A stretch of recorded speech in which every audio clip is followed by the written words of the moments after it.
Before we begin today's story, I just want to take a moment to say thank you to everyone watching. The incredible community that has grown around MrBallen is the reason these strange, dark, and mysterious stories continue to be shared. Every view, every comment, and every person who takes the time to listen means more than you probably realize. So if you're here right now, whether you've been watching for years or this is your very first video, thank you for being here and for supporting the channel. Now let's get into today's strange, dark, and mysterious story. Story 1. The Dyatlov Pass Incident, 1959.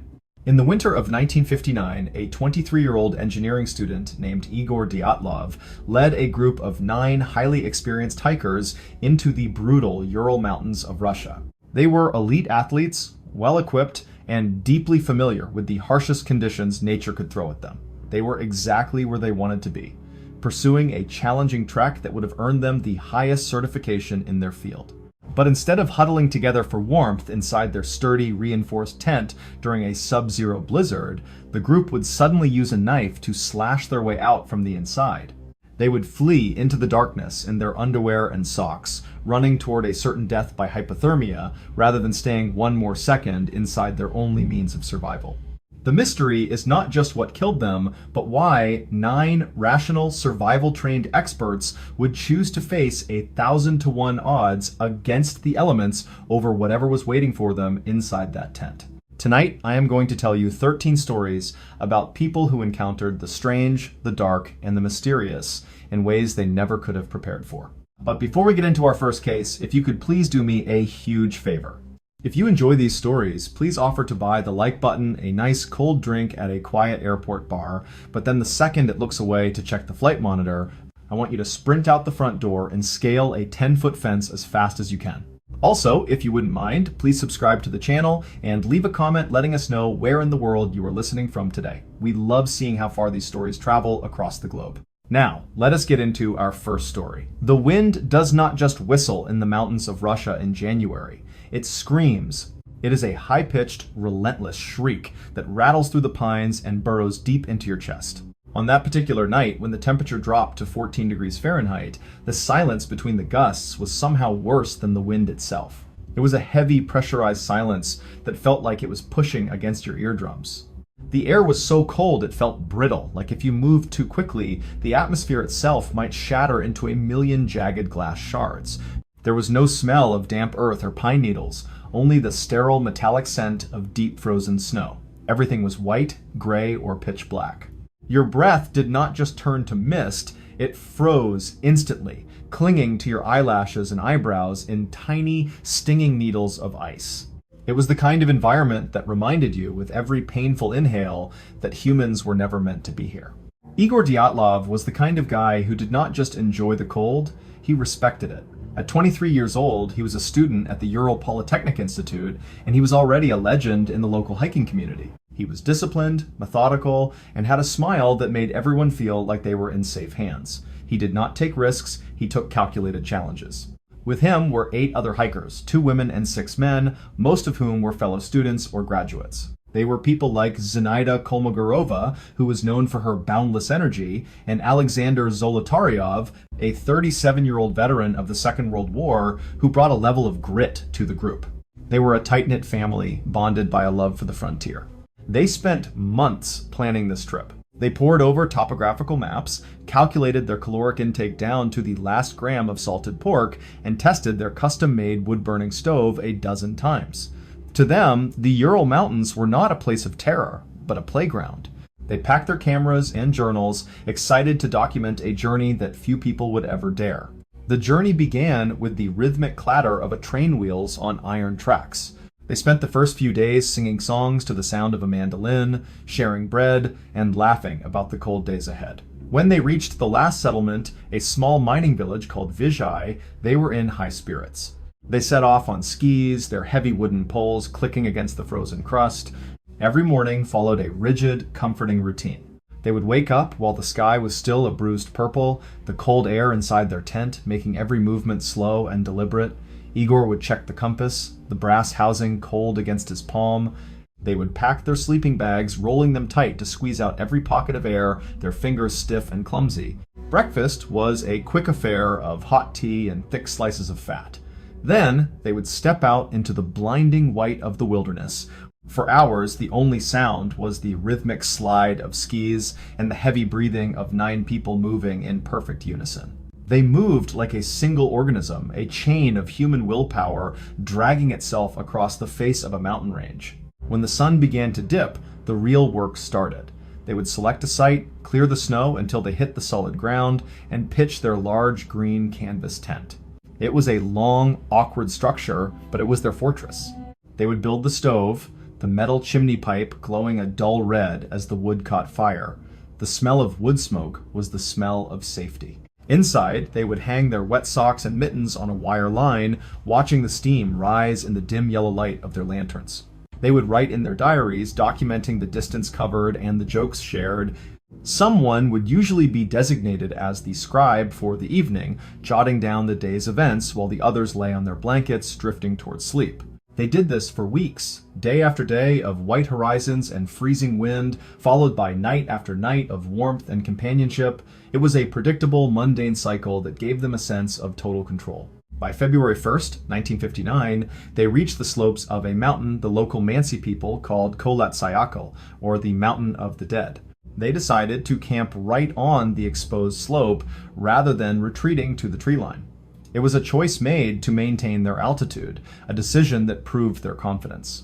They leveled the snow, pitched the tent, and crawled inside for what they thought would be another ordinary night.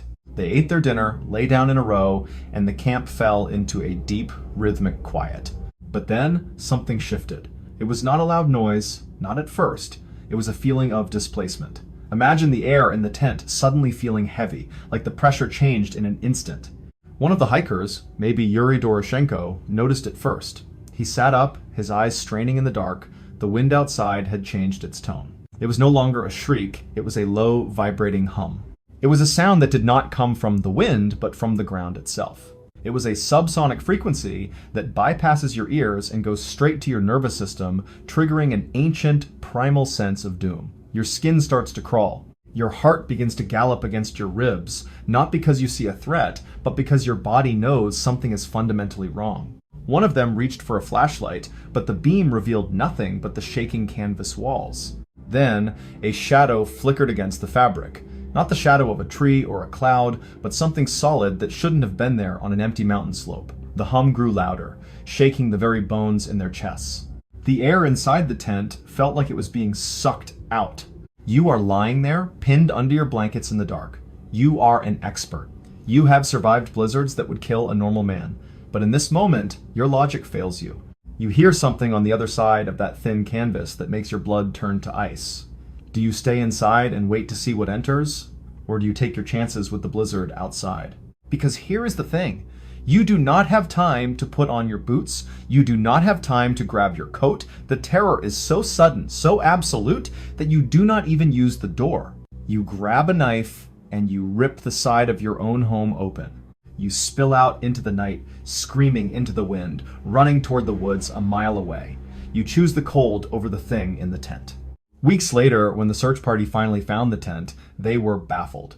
It was still standing, partially covered in snow, but it had been slashed from the inside. All the group's gear was still there. Their boots, their coats, their food, and their cameras. Everything they needed to survive was left behind.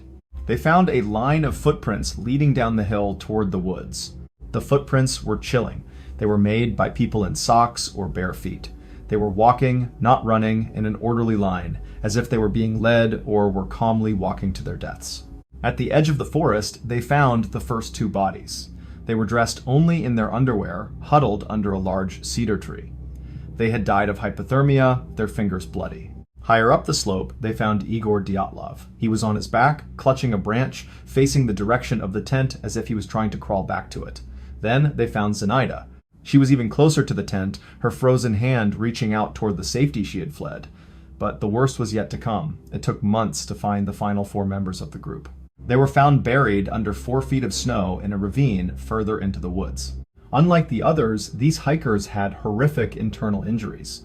One had a crushed skull, two others had massive chest fractures, the kind of damage you would see in a high-speed car accident, yet there were no bruises on their skin. It was as if their bones had been crushed by an invisible force. And then there was Lyudmila Dubinina. She was found in a kneeling position, her head pulled back.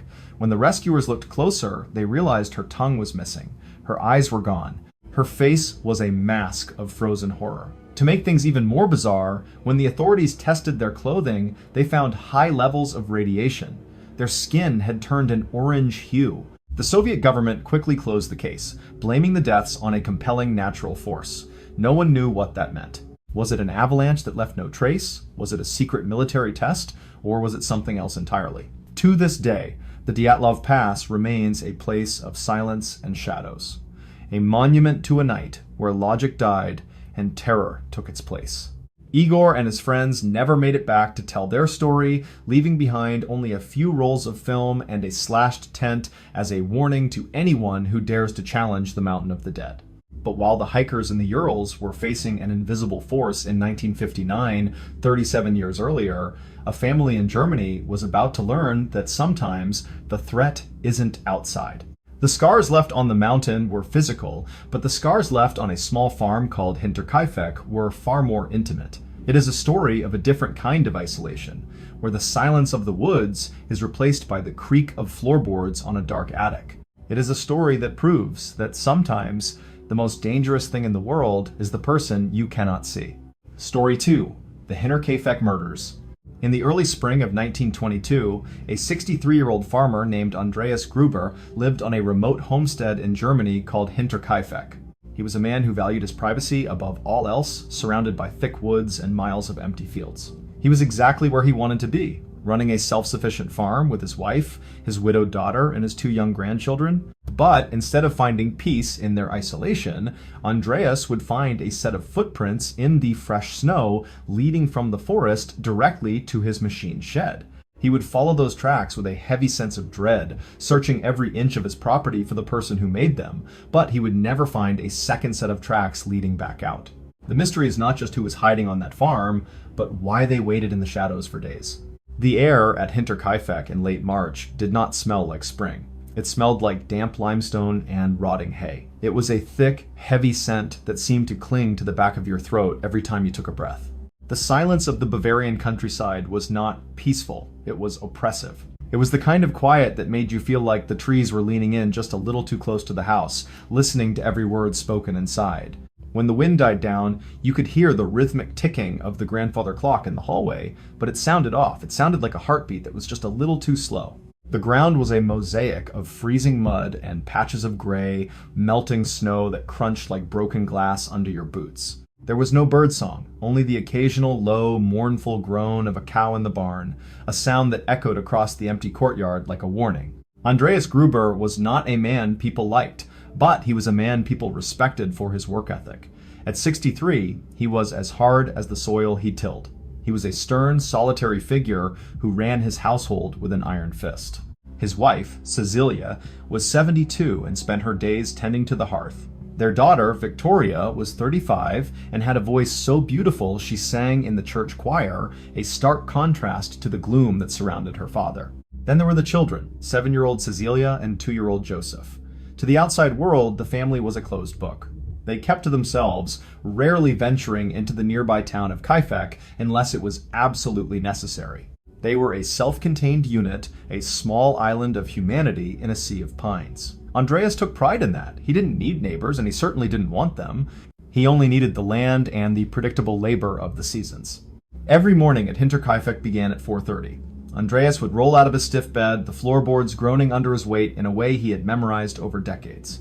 He would dress in heavy wool, light a single lantern, and head out to the barn. The walk across the courtyard was exactly 42 steps. He knew this because he counted them every single day.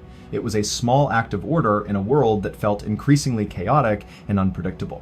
In the barn, the air was warm and thick with the smell of livestock. He would move from stall to stall, his hands moving with practiced ease as he milked the cows. The milk hitting the metal pail made a sharp, metallic ping that repeated hundreds of times. After the milking, he would pitch hay. the rhythmic shush-shush of the fork being the only soundtrack to his morning. This was his sanctuary. This was the routine that kept the world making sense to him. By 7 o'clock, the rest of the house would be awake. Victoria would be in the kitchen, stoking the fire in the large iron stove. She would grind coffee beans by hand, the mechanical crunch echoing through the small room. She would prepare a simple meal of bread and lard, setting the table with the same chipped ceramic plates they had used for years. Every movement was calculated. Every task was a bridge to the next, a long chain of survival that left no room for error. Young Cecilia would get ready for school, pulling on her thick stockings and lacing her boots. She would walk the long path through the woods, her small figure disappearing into the mist. Meanwhile, the elder Cecilia would begin the endless cycle of laundry and cleaning. They would scrub the floors with lye until their knuckles were red and raw. It was a life of repetitive, grueling physical labor that left them exhausted by the time the sun began to set. Even the new maid, Maria, who had only just arrived on that final Friday, fell into the rhythm immediately. She spent her first few hours unpacking her meager belongings and learning where the water buckets were kept. She walked the path to the well 3 times, each trip taking exactly 8 minutes. She was grateful for the work, oblivious to the fact that the previous maid had quit months ago, claiming the house was haunted by sounds coming from the attic. The first sign that the world was tilting off its axis was the newspaper. Andreas found it sitting on the porch one afternoon. It was a gazette from Munich, a city he hadn't visited in years. He asked everyone in the house if they had bought it, but they all shook their heads. He checked with the postman, but no one had delivered a paper to that address. It was a small detail, a mundane object that simply did not belong in his world. It sat on the table like a cold stone. Then came the scratches. It started as a faint scraping sound, like a dry branch rubbing against the roof. But there were no trees tall enough to reach the gables. Andreas would stand in the hallway, his head tilted back, listening to a soft, rhythmic thudding coming from directly above him. It sounded like someone was pacing back and forth over the kitchen. He would take his lantern and climb to the attic, but every time he opened the door, he found only dust and silence. The most chilling shift happened on a Thursday morning. Andreas stepped out onto the porch and saw a line of footprints in the fresh, light snow. They started at the edge of the forest and led straight across the yard, stopping just outside the machine shed. He followed them, his heart thumping in his throat. He expected to find someone hiding inside, but the shed was empty. And when he looked back at the yard, he realized there were no footprints leading back to the woods. You are sitting at your kitchen table at midnight. The house is dark, and the only light comes from the dying embers in the stove. You hear a floorboard creak upstairs, right in the spot where you know no one is sleeping. You tell yourself it is just the house settling, the old wood reacting to the cold. But then you hear a soft metallic click. It is the sound of the lock on your front door being slowly, carefully turned from the inside. Not the outside, the inside. You realize that for 3 days, you have been sharing your meals, your breath, and your silence with someone you cannot see. You have been living your life while someone watched you from the shadows of the rafters. Do you grab a weapon and hunt them down in the dark? Or do you lock your bedroom door and pray that the morning comes? Andreas chose to investigate. He grabbed a heavy tool and stepped out into the night, heading toward the barn where he heard a noise. He didn't know that he was walking into a trap.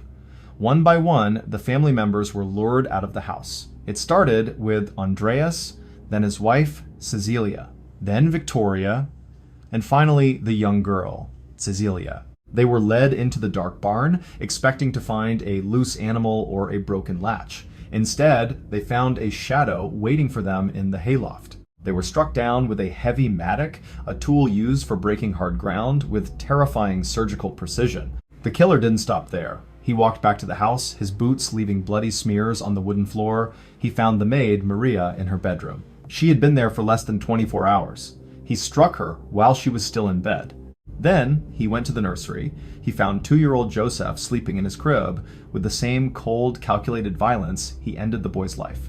The entire Gruber lineage was wiped out in a single horrific hour. But the most bizarre part of the story didn't happen during the murders. It happened afterward. For 4 days, the neighbors saw smoke rising from the chimney at Hinterkaifeck. They saw the lantern moving in the windows at night. They even noticed that the cattle were being fed and the cows were being milked. Someone was living in the house. Someone was cooking meals in the kitchen and sleeping in the beds while the 6 bodies lay cooling in the barn and the nursery. The killer stayed on the farm, tending to the chores as if he were the new master of the house. He made coffee, he ate the bread Victoria had baked, he sat in the chairs Andreas had built.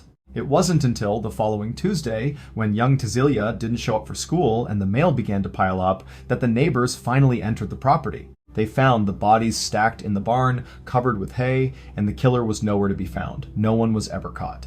The farm at Hinterkaifeck was eventually torn down by the townspeople. They wanted to erase the memory of the evil that had taken root there. They searched every inch of the land, but they never found a motive or a name for the shadow in the attic. The case remains one of the most haunting unsolved mysteries in history. It is a reminder that the people we don't see are often the ones who are closest to us, watching and waiting for the perfect moment to step out. The silence that reclaimed the fields of Germany was a heavy, guilty silence. It was the kind of quiet that follows a tragedy when there are no answers left to give. It is the same kind of crushing isolation that you might find in the middle of the Atlantic Ocean, where a contow like the Mary Celeste can be found perfectly intact, with the sails set and the table laid for breakfast, but with every single soul on board having vanished into the blue horizon without a word. Story 3. The Ghost Ship Mary Celeste, 1872. In the autumn of 1872, a 37-year-old sea captain named Benjamin Briggs prepared his ship, the Mary Celeste, for a massive voyage from New York to Italy. He was a veteran of the sea, a man of deep faith and even deeper experience, who never took a single unnecessary risk. He was exactly where he wanted to be, standing on the deck of his own vessel with his wife and young daughter by his side, ready to deliver a valuable cargo. But instead of pulling into the port of Genoa as planned, the Mary Celeste would be found drifting aimlessly in the middle of the Atlantic Ocean by a passing ship. When the rescuers climbed aboard, they would find the sails partially set and the ship perfectly seaworthy, but not a single human being was left on board. The mystery is not just where the 10 people went, but why a master mariner would abandon a perfectly good ship for a tiny lifeboat in the open sea. The Atlantic Ocean in November does not feel like water. It feels like a living, breathing predator. The air is thick with the smell of heavy brine and the metallic tang of old iron. It is a scent that coats your lungs and stays there for days. The sound of the ocean is not a gentle lap, but a constant rhythmic thudding of massive waves hitting the wooden hull like a giant fist. It is a deep, low-frequency vibration that you feel in your teeth more than your ears. Between the crashes of the waves, there is the haunting creak of the rigging. It sounds like 100 old doors opening and closing all at once in a dark house. The wood of the Mary Celeste was seasoned and strong, but even the best oak groans when it is pushed by the weight of 280 tons. The mist is cold and clings to the deck like a wet gray blanket, turning every surface into a slippery trap. There is no warmth here, only the cold, wet reality of the deep. Benjamin Briggs was a man who lived by the compass and the Bible. At 37, he was already considered one of the most reliable captains in the merchant service. He was a tall, lean man with a steady gaze and a reputation for being exceptionally fair but strict. He did not drink, he did not swear, and he did not tolerate sloppiness. To Benjamin, a ship was not just a piece of property, it was a sacred trust. He knew every bolt, every plank, and every inch of canvas. With him on this voyage was his wife Sarah and their 2-year-old daughter Sophia. Sarah was a strong woman who had spent much of her life near the sea, and she brought a sense of domestic peace to the cramped captain's quarters. She even brought her own harmonium so she could play music during the long evenings. Along with a hand-picked crew of 7 experienced sailors, they were a small professional community. They were exactly the kind of people you wanted. The voyage began on November 7th, 1872. Every morning, Benjamin would wake up at 5 o'clock and go straight to the deck. He would check the barometer, his fingers tracing the glass face. As he noted the slight fluctuations in atmospheric pressure, he would look at the horizon, searching for the subtle shift in the color of the clouds that might signal a storm. It was a repetitive, comforting task that he had performed thousands of times in his long career. After his inspection, the mundane work of the day would begin. The crew would move in a practice dance, scrubbing the decks with sand and salt water until the wood was a pale, clean white. They would check the lines, making sure every knot was secure. In the galley, the cook would prepare massive pots of stew, the smell of salted beef and onions fighting against the salt air. It was a cycle of labor that lasted from sunrise to sunset, a clockwork existence on the waves. Sarah would spend her hours teaching little Sophia her letters or playing hymns on the harmonium. The sound of the music would drift up through the companionway, a thin, fragile melody that seemed impossible in the middle of a vast, empty ocean. They would eat their meals together at a small table, the plates sliding slightly with the tilt of the ship. Every action was small, every task was ordinary, and for the first 2 weeks, the Atlantic was unusually calm and quiet. They measured their progress by the log, a weighted board they would toss overboard to calculate the ship's speed. Every 2 hours, someone would shout the numbers, and Benjamin would record them in the logbook with his neat, cramped handwriting. They were making good time. They were crossing the invisible boundary between the New World and the Old, moving through a space where the only company they had was the occasional pod of dolphins or a distant, lonely sail. They were hauling a cargo of 1,701 barrels of industrial alcohol. It was a dangerous cargo, prone to leaking and fumes, but Benjamin knew how to handle it. He made sure the hatches were checked every single day. He made sure no one was smoking near the hold. It was just another part of the routine, another mundane detail that kept them safe. By late November, they were approaching the Azores, the last stop before they reached the Mediterranean. The first sign that something was shifting was the weather. The barometer began to drop, not sharply, but steadily. The sky turned the color of a fresh bruise, a dark, heavy purple that seemed to sit right on top of the masts. The wind changed its tone, moving from a steady push to a series of unpredictable, violent gusts. Benjamin noticed it, but he wasn't worried. He had sailed through much worse. He simply ordered the crew to shorten the sails and batten down. But then, a new smell began to permeate the ship. It wasn't the salt or the wood smoke. It was a sharp, chemical sting that made the eyes water and the throat tighten. Some of the barrels in the hold were leaking. The fumes were building up, trapped under the heavy wooden hatches. Benjamin stood on the deck, his nose twitching. He knew that industrial alcohol fumes were highly explosive. A single spark from the galley fire or a dropped lantern could turn the ship into a bomb. The ship began to groan in a way it hadn't before. It wasn't just the wood, it was the sound of the cargo shifting in the hold. The rhythmic thudding of the barrels sounded like a giant heart beating in the basement of the ship. The crew started to look at the hatches with a new kind of fear. The routine was broken. The mundane tasks were replaced by a constant, nagging anxiety. The air felt tight, like a rubber band stretched to its absolute breaking point in the cold. You are Benjamin Briggs. You are standing in your cabin with your wife and your little girl. The floor beneath your feet is vibrating with a deep, low rumble from the hold. You can smell the alcohol fumes rising through the floorboards, thick and suffocating. You look at the barometer and see it is still falling. You are 1,000 miles from the nearest land. You hear a sound like a muffled explosion from below, and the ship shudders as if it has hit a rock. You have seconds to make a decision. Your ship is perfectly fine on the outside, but inside you are certain it is about to blow apart. You have a small lifeboat, a yawl tied to the stern. Do you stay on the massive, stable ship and risk being vaporized in an explosion? Or do you put your family into a tiny wooden boat in the middle of a gathering storm in the Atlantic? Benjamin did not hesitate. He ordered everyone into the boat. He didn't even stop to grab his coat. Because here is the thing. They didn't just leave. They fled in such a hurry that they left everything behind. Sarah's harmonium was still open. Little Sophia's toys were scattered on the cabin floor. The captain's chronometer and the ship's papers were gone, but their clothes, their money, and their food were all still there. They climbed into the small yawl, tied a long rope to the Mary Celeste, and drifted back, waiting to see if the big ship would actually explode.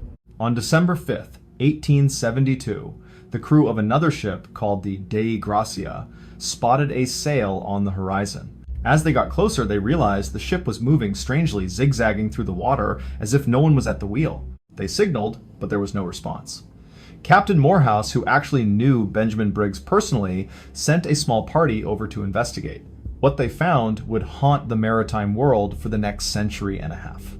The deck of the Mary Celeste was deserted. The sails were torn and flapping in the wind, but the masts were standing. There was water in the hold, but not enough to sink her. When they went below, they found the table set for a meal. The food was there, the tea was still in the pot. It looked like the people had simply evaporated into thin air in the middle of a sentence. The only thing missing was the lifeboat and the navigation equipment. The ship was a ghost. The rope that had tied the lifeboat to the ship was found trailing in the water. It hadn't been untied, it had been snapped. The theory is that while they were trailing behind the ship, waiting for the explosion that never came, the storm hit. A massive wave or a sudden lurch of the Mary Celeste snapped the line. In an instant, the small lifeboat was separated from the mother ship. The crew would have watched in horror as the Mary Celeste sailed away without them. 10 people, including a 2-year-old girl, were left in a tiny boat in the middle of the dark, freezing Atlantic. They had no way to catch the ship, and they had no way to reach land. They vanished. No bodies were ever found. No wreckage of the lifeboat ever washed up. The Mary Celeste was sailed to port by the crew of the Dei Gracia, a perfect vessel carrying a cargo of death and a cabin full of memories that would never be reclaimed by their owners. The inquiry into the disappearance lasted for months. They looked for signs of a mutiny, for evidence of a pirate attack, or for a giant sea monster. But there was nothing. The barrels of alcohol were found to have leaked, supporting the theory of a panicked evacuation. The Mary Celeste was eventually sold and went back to sea, but she was considered cursed. She had multiple accidents and eventually ran aground in the Caribbean, a final end to a ship that refused to keep its people. The tragedy of the Mary Celeste is not just the loss of life, but the items left behind. The unfinished meals, the music on the harmonium, and the discarded toys are all physical reminders of a life that was interrupted in a single heartbeat. It is a haunting image of a home that was suddenly abandoned, leaving behind only the cold artifacts of a family that was never coming back. It is the same kind of chilling silence that greeted George Sauter in 1945. He stood in the middle of a smoking ruin on Christmas night, looking for the 5 children who should have been there. Just like the crew of the Mary Celeste, the Sauter children left behind their favorite things, their beds, and their lives, vanishing into the night without leaving a single trace for their parents to find. It was a different kind of storm, but the result was exactly the same. A family was broken, and all that was left were the questions that would never be answered. Story 4. The Sauter Children Disappearance, 1945. In the late hours of Christmas Eve, 1945, a 50-year-old businessman named George Sauter was asleep in his home in Fayetteville, West Virginia. He was a successful immigrant who had built a life from nothing, a man respected by his neighbors and loved by his large family. He was exactly where he wanted to be, surrounded by his wife and 9 of his 10 children on the most festive night of the year. But instead of waking up to the joy of Christmas morning, George would find his house engulfed in a terrifying, fast-moving fire. He would scramble to save his family, but as the walls collapsed, 5 of his children would be trapped inside the inferno. The mystery is not just how the fire started, but why not a single fragment of bone was found in the ashes. It was as if 5 children had simply vanished into the smoke and heat of the night. The air in West Virginia on that December night did not smell like pine needles or cinnamon. It smelled like acrid wood smoke and melting insulation. It was a sharp, biting scent that stung the back of your throat and made your eyes water before you even saw the flames. The sound of the night was a low, rhythmic crackling, like thousands of tiny dry sticks snapping all at once. It was a deceptively small sound that hid the power of the beast. As the fire grew, the heat became a physical wall, a shimmering orange haze that pushed against your skin until it felt like it was going to blister. The darkness of the rural hills was swallowed by an angry, pulsing glow that turned the falling snow into streaks of amber light. There was no wind, only the sound of the structure groaning as the heavy oak beams began to give way, a deep and mournful sound that echoed through the valley like a scream. George Sauter was a man of grit and determination. At 50 years old, he ran a successful trucking company and was known for having strong opinions, especially about the politics of his home country, Italy. He was a sturdy man with calloused hands and a deep voice that carried authority. His wife, Jenny, was the heart of the home, a woman who kept their large house running with the precision of a clock. They were a pillar of the local community. The Sauter home was a 2-story timber frame building that was always buzzing with life. On that Christmas Eve, 9 of their children were home, ranging from 3-year-old Sylvia to 23-year-old John. They were a typical, happy family, full of dreams and the kind of chaotic energy that only comes with a large household. George took immense pride in providing for them, seeing his success in the smiles and the health of his many sons and daughters. The evening of December 24th followed a very specific, mundane routine that the family had performed for years. After a large dinner, the older children stayed up to play with their new toys while the younger ones were ushered toward the stairs. Jenny reminded them all to make sure the stove was turned down and the lights were off before they went to bed. It was a series of small, repetitive tasks that signaled the end of a very long and happy day. Marion, the eldest daughter, had fallen asleep on the sofa after a day of wrapping gifts. The younger kids, Maurice, Martha, Louis, Jenny, and Betty, had asked to stay up a little later, and their mother had agreed as long as they remembered to lock the doors.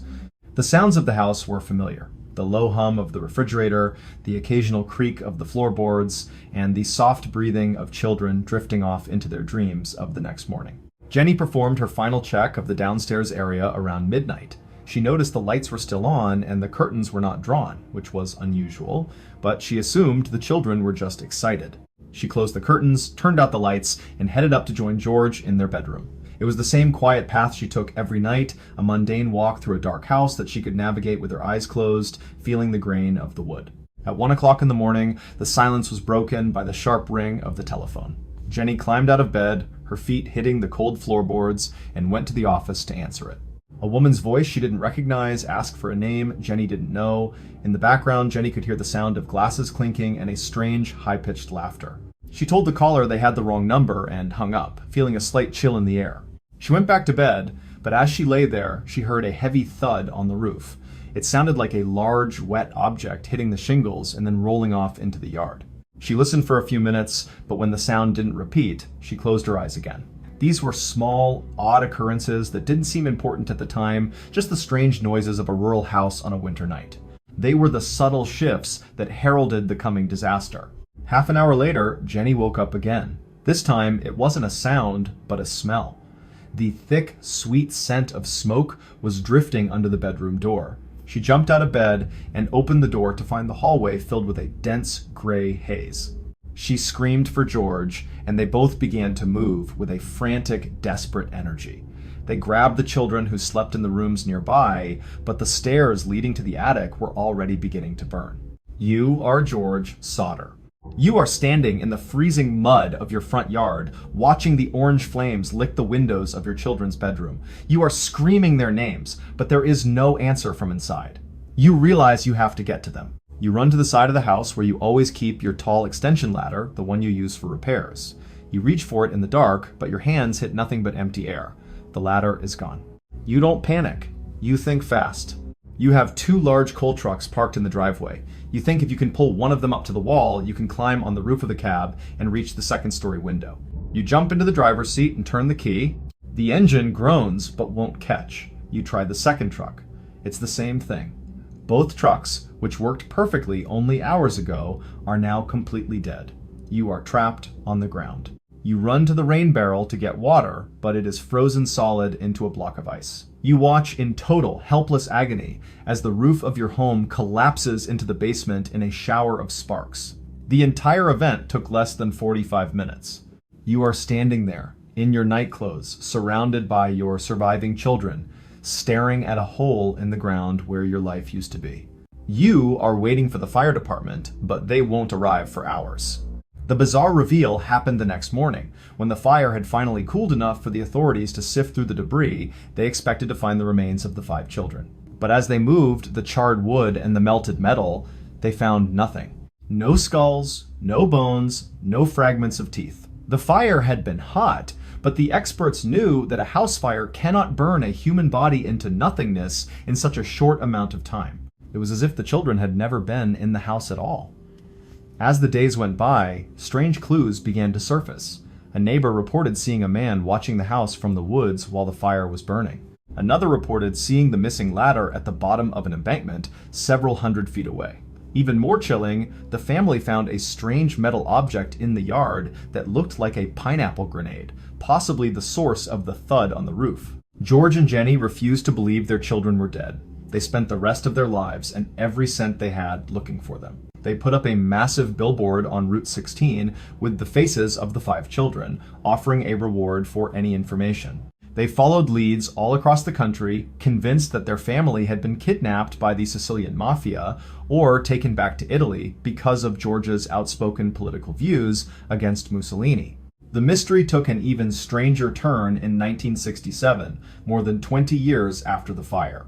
Jenny received a letter in the mail with no return address, postmarked from Kentucky. Inside was a photograph of a young man in his mid-20s. On the back, it said, "Louis Sauter, I love brother Frankie, Illo boys, A90132. The young man in the picture looked exactly like Louis would have looked as an adult, right down to the dark hair and eyes. The Sauters hired a private investigator to go to Kentucky and find the man in the photo, but the investigator disappeared and was never heard from again. George died in 1969, still clutching the hope that his children were out there somewhere. Jenny wore black for the rest of her life, tending to the memorial garden she planted on the site of the fire. She passed away in 1989, and the billboard was finally taken down after 40 years. The story of the Sauter children is a haunting reminder of how a single night can erase an entire future. To this day, no one knows if they died in those flames or if they were led away into the dark before the first match was struck. The site of the house is now just a flat patch of grass, a place where time seems to have stood still while the rest of the world moved on. It is a permanent hole in the fabric of a family that was never made whole again. The disappearance of the Sauter children is a tragedy that defies logic, much like the case of a man who would appear in a busy airport years later claiming to be from a world that doesn't exist on any map. It is the story of how our reality can suddenly fracture, leaving us searching for a truth that might be hidden in a different dimension or a different country entirely. It is a bridge into the unknown, where the rules of the world we know no longer apply. Story 5. The Man from Tord, 1954. In the sweltering July of 1954, a middle-aged man with a neatly trimmed beard stepped off a plane at Haneda Airport in Tokyo, Japan. He was dressed in a sharp wool suit, carrying a leather briefcase, and looking like any other successful businessman on a routine international trip. He was exactly where he wanted to be, standing in the customs line with his documents in hand, ready to head to his hotel for a series of important meetings. But instead of being cleared for entry into the country, the man would be pulled aside by customs officials when they looked at his passport. He claimed to be from a nation called Toward, a country he insisted had existed for over 1,000 years. The mystery is not just that Toward is not on any map, but that the man would later vanish from a guarded hotel room on a high floor without leaving a single trace. He disappeared as if he had never existed. The air inside Haneda Airport in 1954 was a thick soup of cigarette smoke and the heavy, sweet scent of floor wax. It was a sterile, institutional smell that got trapped in the back of your throat. The sound of the terminal was a constant, low-frequency hum of thousands of people moving at once, punctuated by the sharp, rhythmic clicking of mechanical flight boards. It was a noise that seemed to vibrate through the very soles of your shoes. Beneath the overhead lights, everything had a slightly yellowish, hazy tint. The mist of the jet fuel from the tarmac drifted through the open vents, a sharp chemical sting that mixed with the humid Tokyo air. There was no breeze, only the stagnant feeling of a crowded room where the oxygen felt thin and used.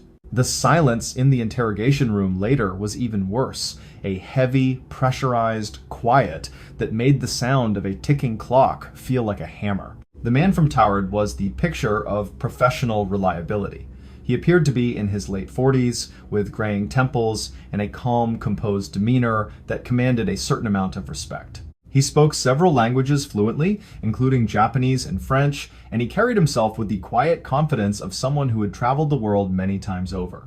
He wasn't nervous or shifty. He was simply a man who expected things to go according to plan. His briefcase was made of high-quality leather, well-worn, but meticulously cared for. Inside, he had European currency from several different countries, a checkbook from a bank no one had ever heard of, and a set of business documents for a company that didn't seem to have an office in Tokyo. He was a self-contained world, a man who seemed to have a deep history and a stable life waiting for him back home. He was a pillar of his own reality. The customs process at Haneda followed a very specific, mundane rhythm that happened thousands of times every single day. Passengers would shuffle forward in an orderly line, the sound of their shoes scuffing against the linoleum being the only soundtrack. One by one, they would reach the wooden counter, slide their passport across the polished surface, and wait for the dull, rhythmic thud of the rubber stamp hitting the paper. It was a boring routine. The official behind the desk would perform the same series of actions with every traveler. He would look at the photo, look at the face, and then flip through the pages to check for valid visas. He would ask 3 standard questions about the purpose of the visit, the duration of the stay, and the hotel location. It was a mindless, repetitive task that usually took less than 90 seconds. The official could do it in his sleep, a human machine of bureaucracy. The man from Taured waited his turn with a patient smile. When he finally reached the front, he handed over his passport. It was a dark, leather-bound book with gold lettering that looked completely legitimate. It had official stamps from dozens of other countries, including previous visits to Japan.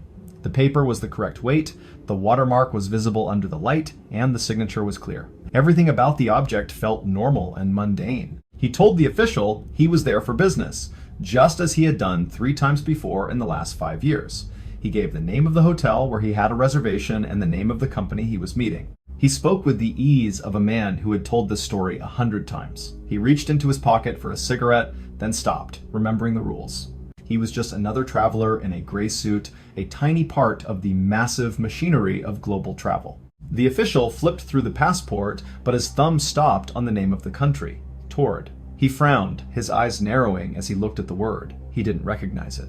He pulled out a large printed list of recognized nations, running his finger down the alphabet. He went past Taiwan, past Thailand, and then stopped. There was no Taured.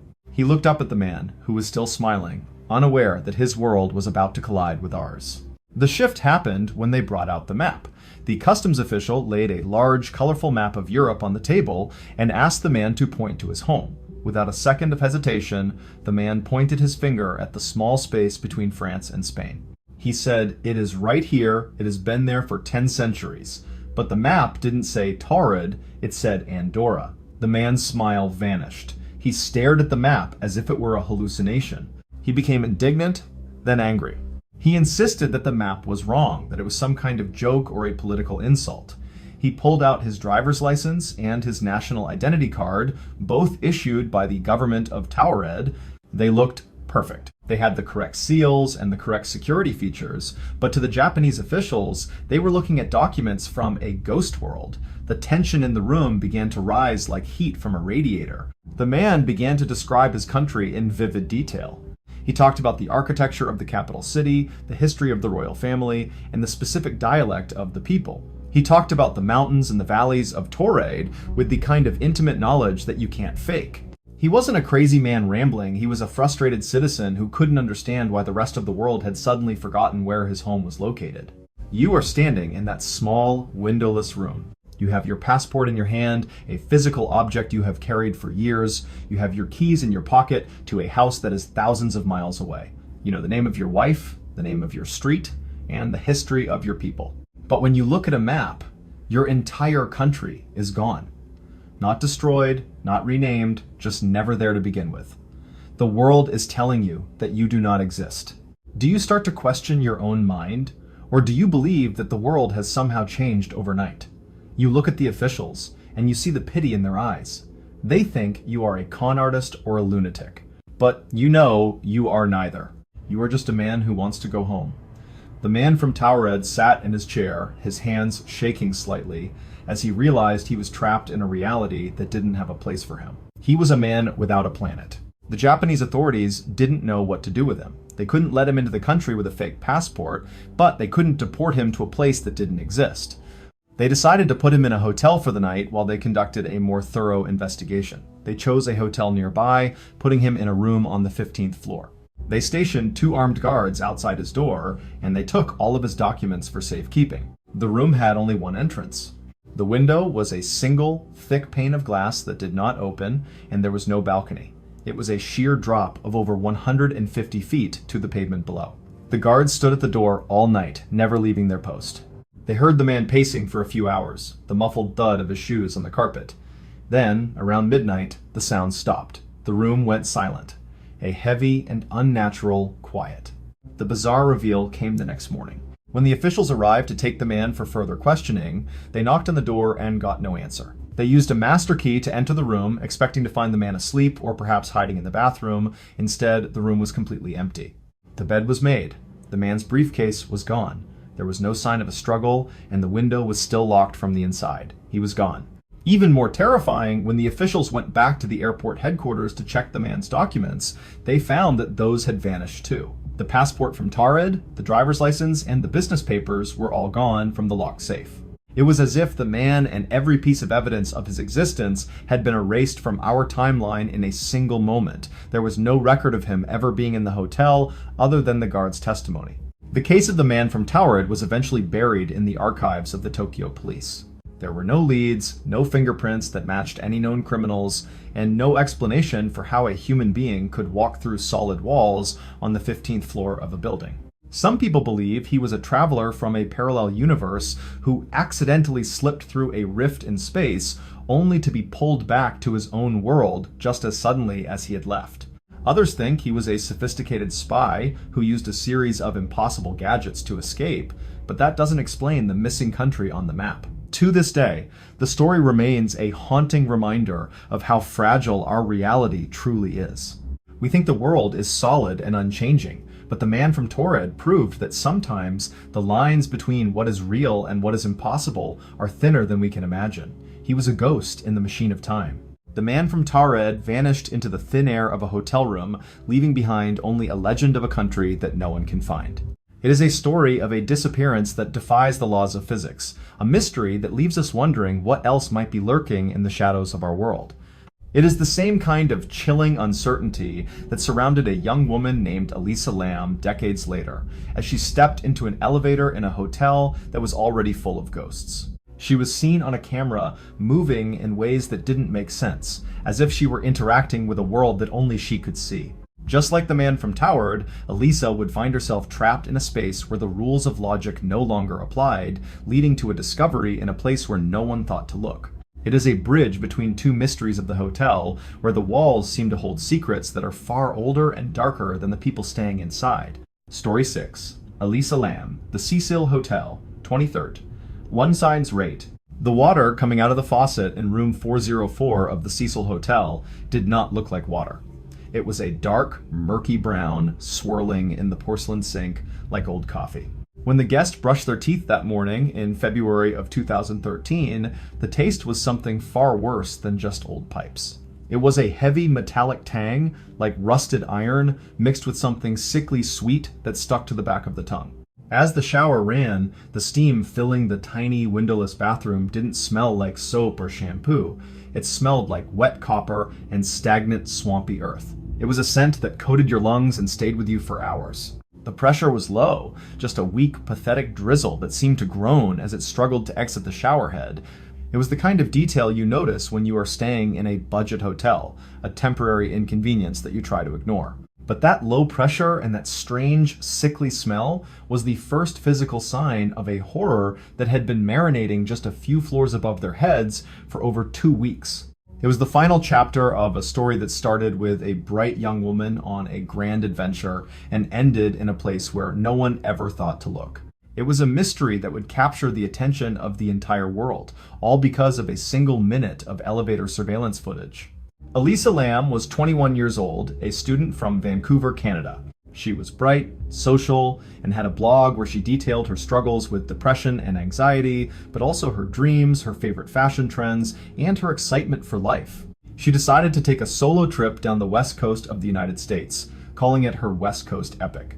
She was just a kid on an adventure, checking in with her parents in Canada every single day. She was the picture of a normal, modern young person finding herself. She took pictures of the places she visited, she posted about the food she ate, and she filled her blog with musings on philosophy and art. To her parents, she was their daughter, safe on a well-planned itinerary. To her online followers, she was a relatable voice.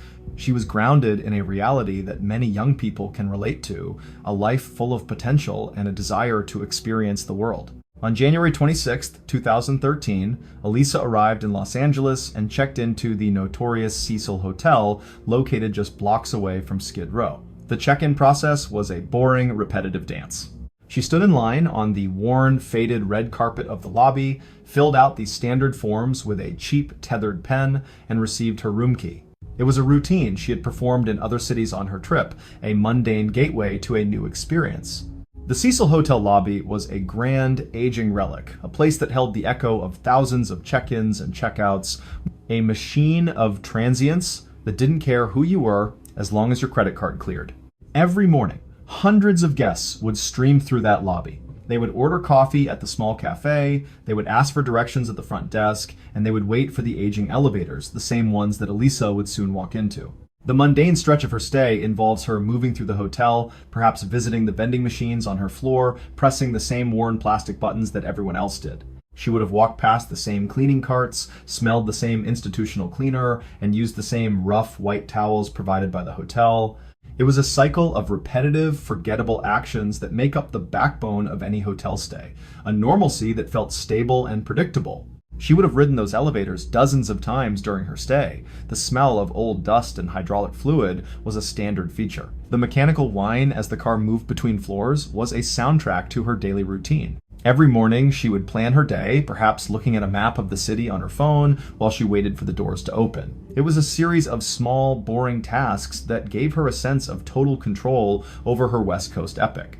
At first, she was in a shared, hostel-style room on the 5th floor, but after just 2 days, her roommates complained to the staff about her strange behavior. They said she was acting odd and locking them out of the room. The hotel staff, following standard procedure, moved her to a private room on the same floor. It was a small tweak in her travel plans, a minor glitch in the matrix of her trip that didn't seem important at the time. Then, she missed her scheduled checkout date on February 1st. She hadn't called her parents. The standard check-in never happened. The LAPD was notified, and they conducted a thorough search of the hotel. They looked in her new room, they checked the hallways, and they even brought cadaver dogs to the roof, but they found nothing. It was as if she had dissolved into the plaster walls of the Cecil.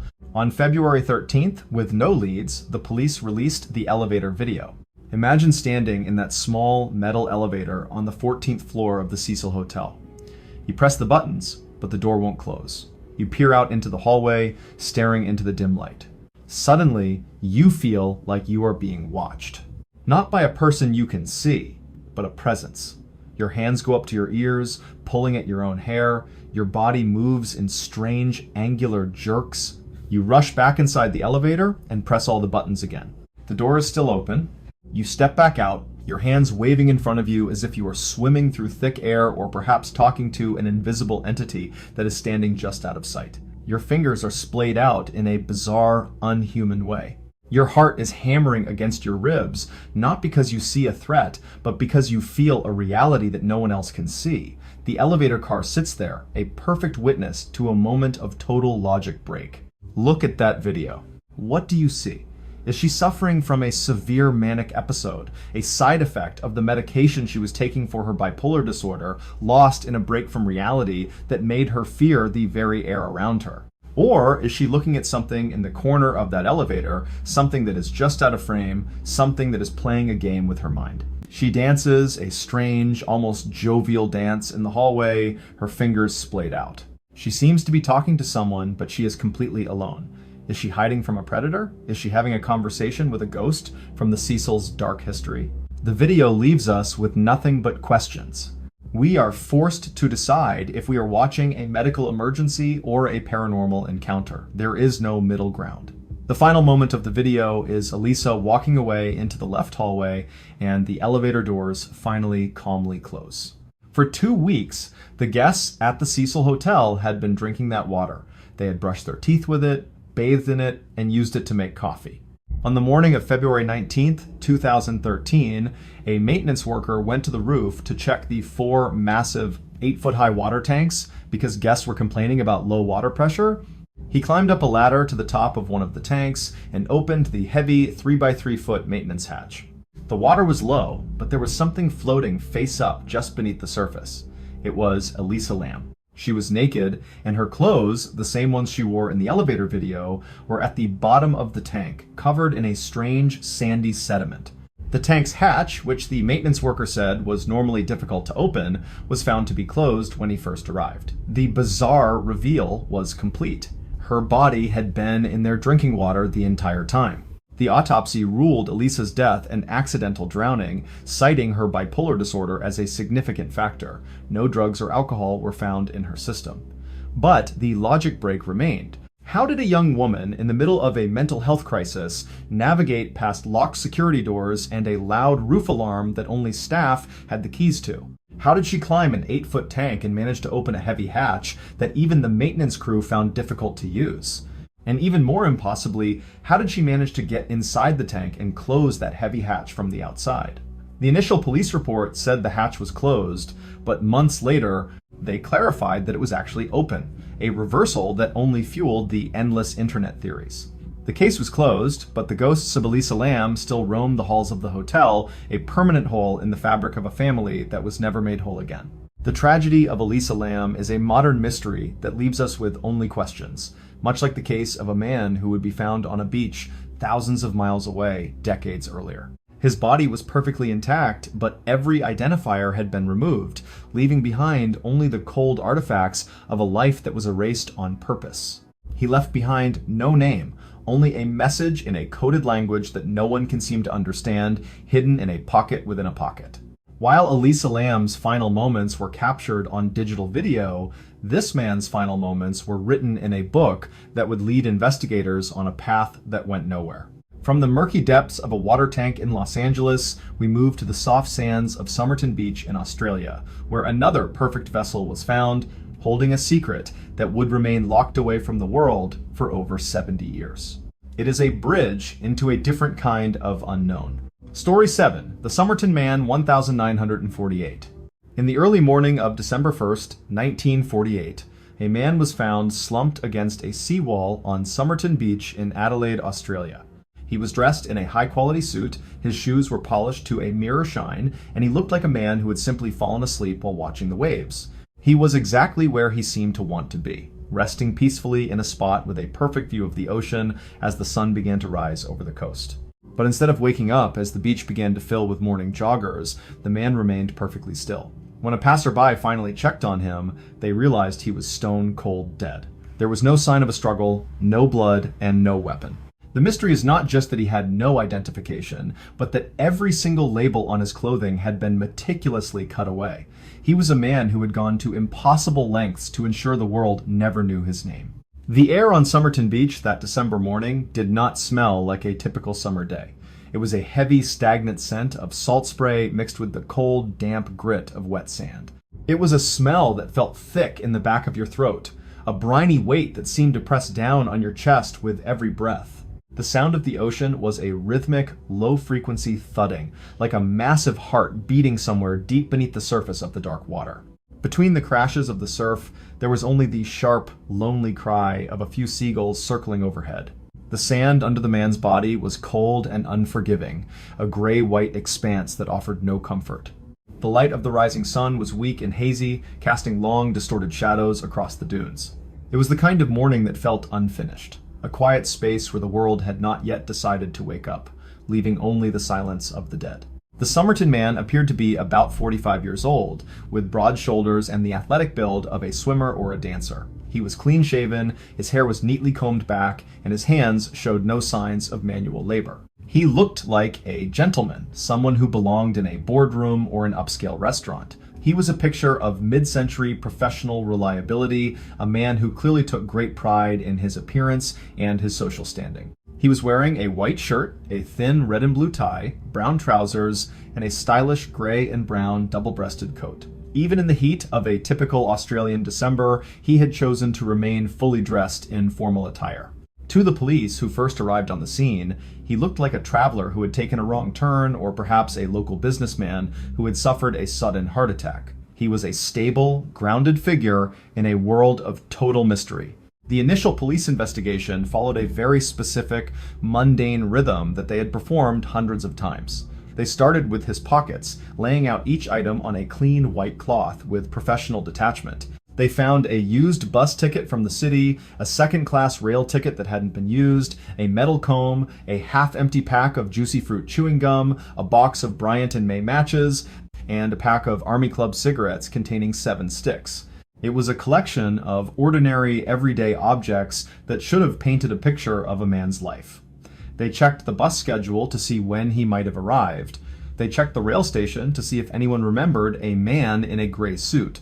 They cataloged the serial numbers on the matches. It was a repetitive, boring process of connecting dots that usually led to a name and an address within a few hours. They were looking for the small details of a routine. They even found a brown suitcase at the Adelaide railway station that they believed belonged to him. Inside were more mundane items: a dressing gown, a pair of slippers, 4 pairs of underpants, pajamas, shaving gear, and a pair of trousers with sand in the cuffs. It was the inventory of a man on a short trip, someone who expected to be brushing his teeth and change his socks the next morning. It was a life summarized in a small leather box of personal effects. The investigators moved through these items with the clinical efficiency of accountants. They checked for laundry marks, they checked for store tags, and they checked for hidden notes. Every morning, they would gather in the station, drink their bitter coffee, and go over the list one more time. It was a cycle of administrative labor that was supposed to provide answers. But the more they looked at the items, the more they realized that something was fundamentally wrong. The subtle shift happened when the lead detective, Thomas Cleland, began to examine the man's clothing more closely. He noticed that the brand name on the inside of the coat was missing. He looked at the shirt collar, and the tag had been cut out with a sharp blade. He checked the trousers, the tie, and even the undershirt. Every single piece of fabric that could have told them where the clothes were bought or who they belonged to had been surgically removed. This wasn't the work of a man who was just being tidy. This was a signature of someone who wanted to be a ghost. The stitches where the labels had been were still visible, but the information was gone. Then, the autopsy revealed something even more disturbing. The man's spleen was 3 times its normal size, and his stomach was filled with blood. He had been poisoned, but the toxicologist couldn't find a single trace of any known chemical or biological toxin. Imagine you are that detective. You are standing in a cold room looking down at a man who has no identity. You have checked every fingerprint file in the country, every missing person report, and every dental record. You have a man who looks like he should be famous, yet he doesn't exist in any official capacity. You reach into the man's pocket one last time, feeling for a hidden seam, and your finger hits something small and stiff tucked into a secret watch pocket. You pull it out with a pair of tweezers. It is a tiny scrap of paper torn from the page of a book. It has 2 words printed on it in an elaborate old-fashioned font: Tamam Shud. You don't know what it means. You don't know where it came from, but you feel a cold shiver go down your spine because you realize this man didn't just die. He orchestrated his own disappearance from the face of the earth, leaving behind a clue that feels like a riddle from a different age. You are holding the final piece of a puzzle that has no edges. Do you believe this man was a victim of a high-level political assassination, a spy whose secrets were so dangerous they had to be erased along with his name? Or do you think he was a man so broken by a lost love that he chose to end his life in a way that would make him a permanent mystery? You have a man with no history and a message that says it is ended. The world is staring at you for answers. The bizarre reveal came months later when the police finally found the book that the scrap of paper had been torn from. It was a rare copy of the Rubaiyat of Omar Khayyam, found in the back seat of an unlocked car parked near the beach on the very night the man died. On the back cover of the book, there were 5 lines of letters written in pencil. It looked like a secret code. 4 of the lines were capitalized, and 1 had been crossed out as if the writer made a mistake. Beneath the code was a phone number. That number led the police to a young nurse named Jessica Thompson, who lived just a few hundred yards from where the body was found. When the police showed her a bronze cast of the man's face, she nearly fainted. She claimed she didn't know him, but the police noted that she looked as if she were seeing a ghost. She was terrified. She refused to speak any further, and the secret of their connection went to her grave. The code found in the back of the book has never been broken. For over 70 years, the best cryptographers in the world, including military intelligence and amateur sleuths, have tried to decipher those 5 lines of letters. They have found no pattern, no key, and no solution. It remains one of the most famous unsolved codes in history. The Somerton man was buried in a grave marked only by the words, "Here lies the unknown man who was found at Somerton Beach." It wasn't until 2022, 74 years after he was found, that modern DNA technology finally gave him a name. He was Carl Webb, an electrical engineer from Melbourne. But the name only created more questions. Why did an engineer from Melbourne have a rare book with a secret code? Why were his clothes scrubbed of their identity? And why did a woman living by the beach react with such horror to his face if she truly didn't know him? The mystery of the Somerton Man is a haunting reminder that a person can be standing right in front of us, fully visible and perfectly dressed, and still be a complete stranger. It is a story of a life that was hidden behind a wall of silence and a coded message that no one was meant to understand. It is the same kind of chilling void that you might find in the middle of a dark ocean, where a different kind of signal was sent out from a ship that was already full of ghosts. Just as the Somerton Man left behind a code that defied the world, the crew of the SS Orang Medan would leave behind a message that was even more direct and even more terrifying. From the quiet sands of an Australian beach, we move to the humid, oily waters of the Straits of Malacca, where a voice on a radio would scream into the void, telling a story of a death that was as impossible as it was absolute. It is a bridge into a nightmare of iron and salt. Story 8, The Death Scream of SS Uring Medan 1947. In the sweltering June of 1947, 2 American ships sailing through the Straits of Malacca picked up a series of frantic Morse code distress signals. The message was coming from a Dutch freighter called the SS Orang Medan, and the operator was not asking for a simple tow or more fuel. He was sending out a message that would chill the bones of every sailor within 100 miles. It started with, "All officers, including captain, are dead." After a series of confusing dots and dashes, the signal went silent for a few minutes before a final, haunting phrase came through the static. It was just 2 words. "I die." When rescuers finally reached the ship, they found it drifting aimlessly, perfectly intact on the outside. But inside, every single person was dead, their faces frozen in a mask of absolute, unadulterated terror. The mystery is what killed them without leaving a single mark on their bodies.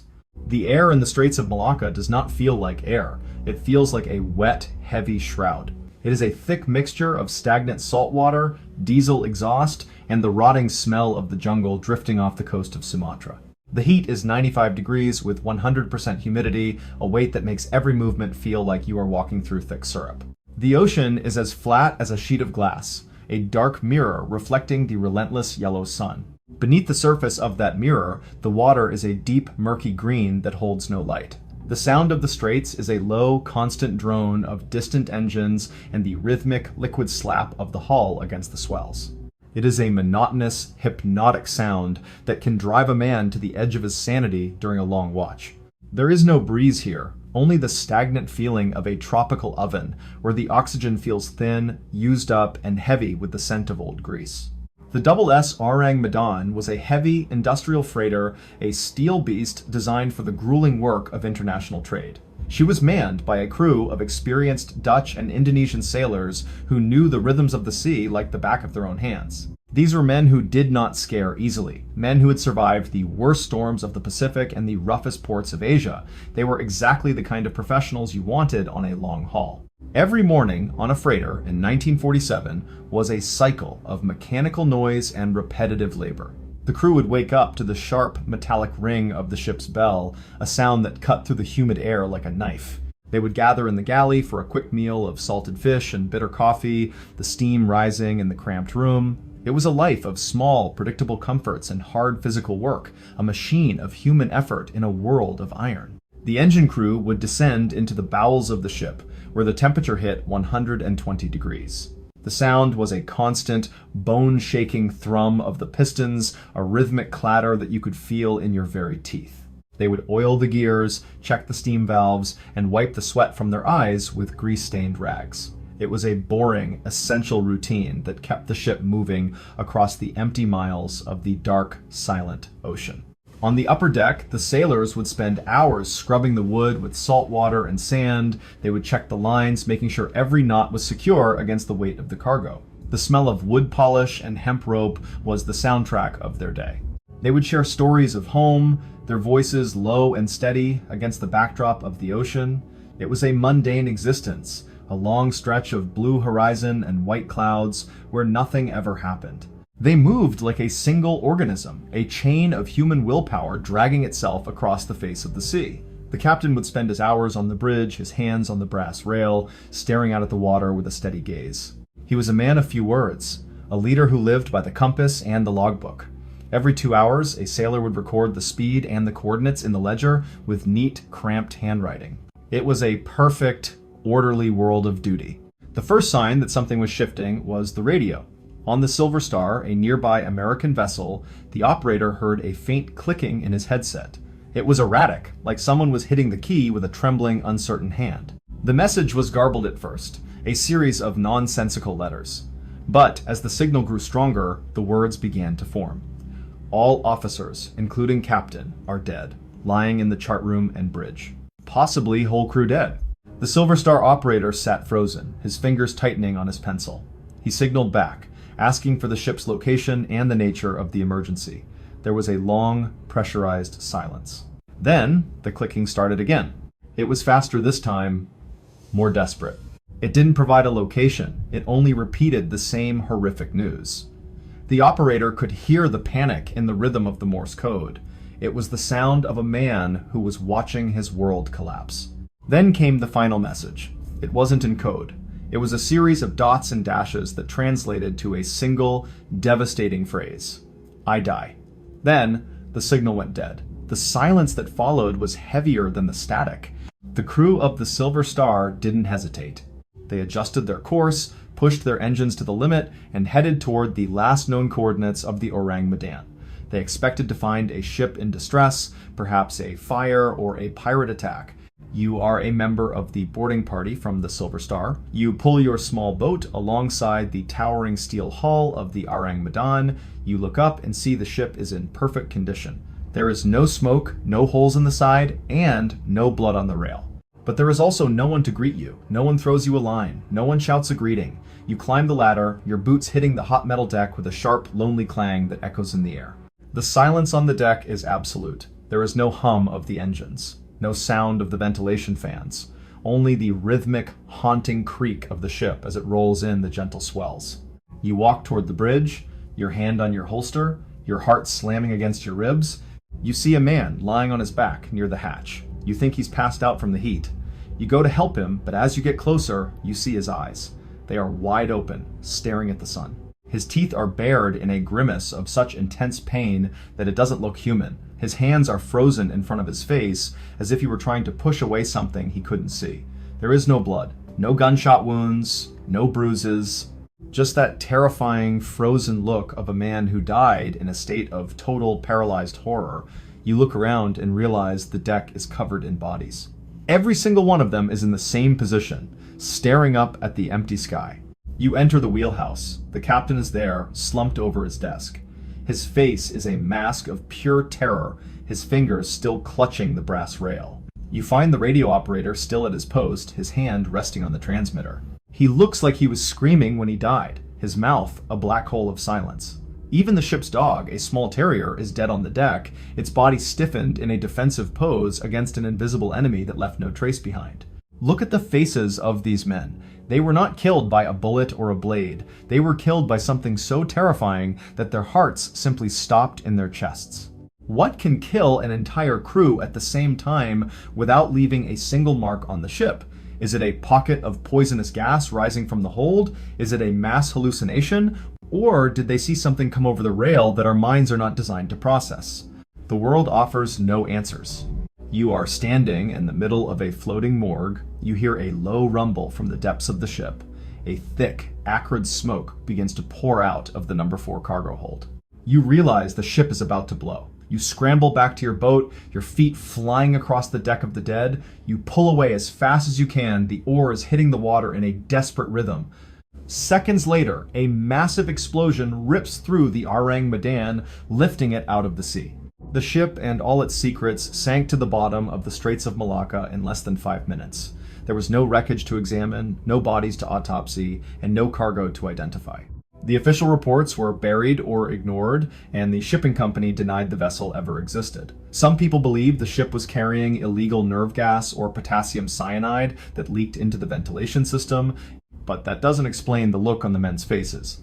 The tragedy of the Orang Medan is a story of a terror that was absolute and final. It is a haunting image of a crew who saw something so terrible that they couldn't even flee. They died where they stood, trapped in a moment of pure, crystalline fear. It is a mystery that has been swallowed by the dark waters of the ocean, leaving behind only the echo of a scream on a radio that no one can explain. It is a story of a life that was erased by an invisible hand. The scars left on the crew were invisible, but the message was clear. There are things in this world that can destroy us without ever laying a hand on us.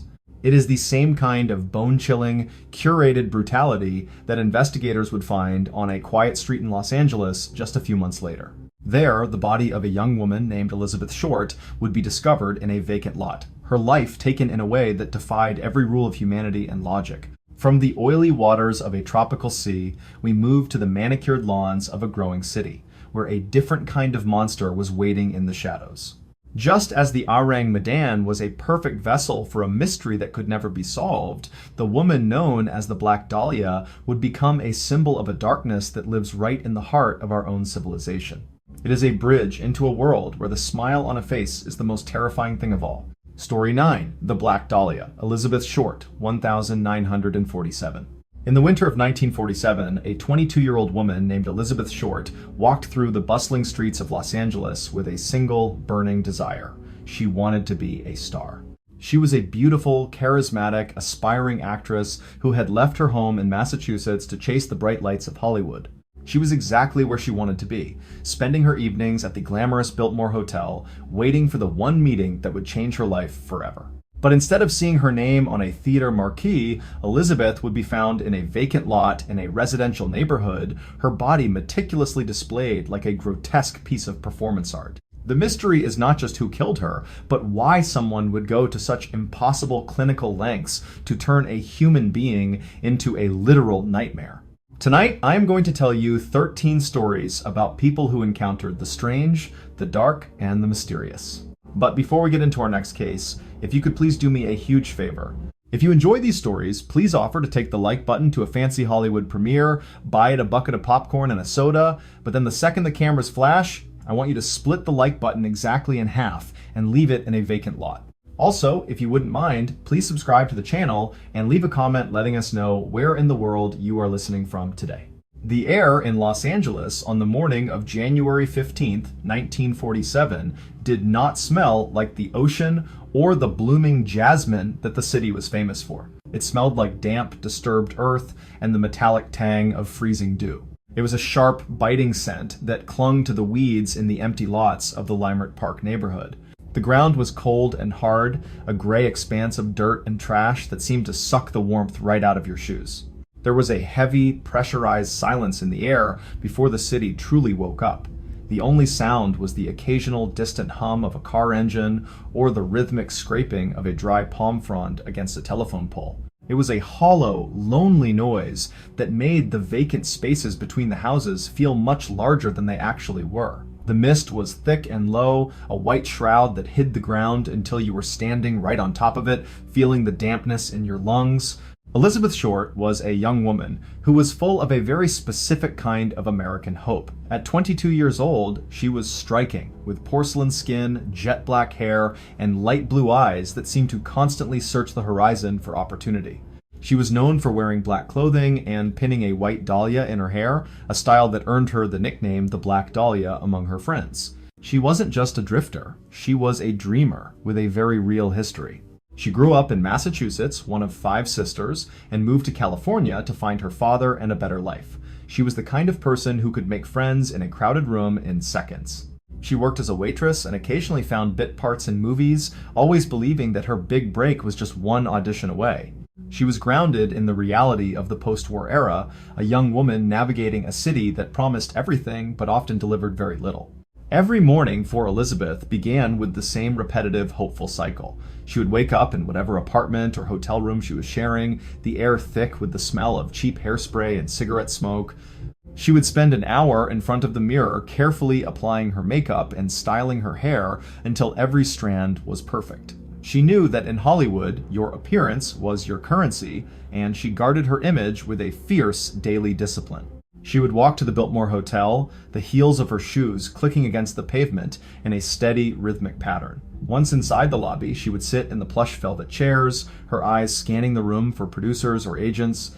She would check for mail at the front desk, a mundane task she performed hundreds of times, hoping for a letter from a friend or a callback from a studio. It was a cycle of waiting and watching that defined her existence in the city. She would spend her afternoons browsing the shops on Hollywood Boulevard, looking at dresses she couldn't afford, and dreaming of the day she would be on the other side of the glass. She ate simple meals at diners, the sound of the clinking silverware and the hum of the neon lights being the soundtrack to her lonely evenings.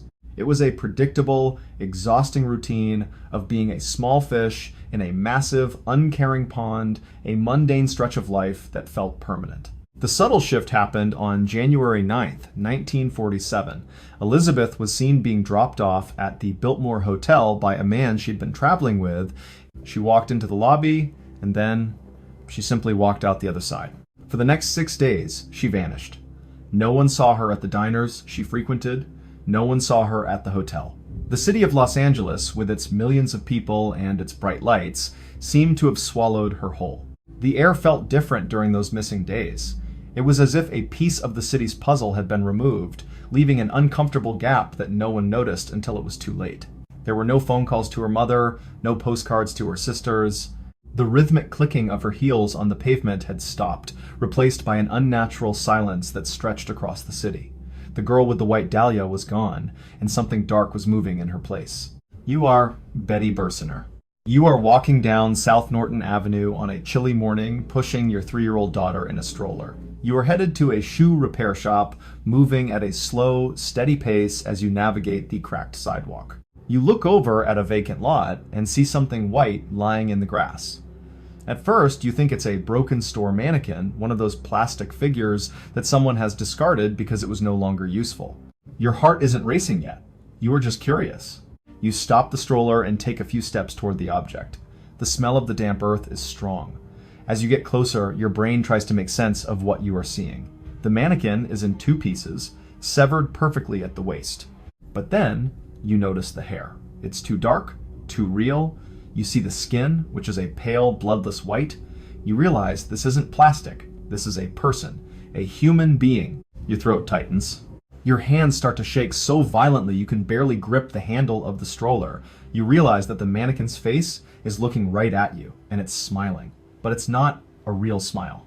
It's a jagged, horizontal line cut from the corners of the mouth all the way to the ears. You try to scream, but your voice is trapped in your dry throat.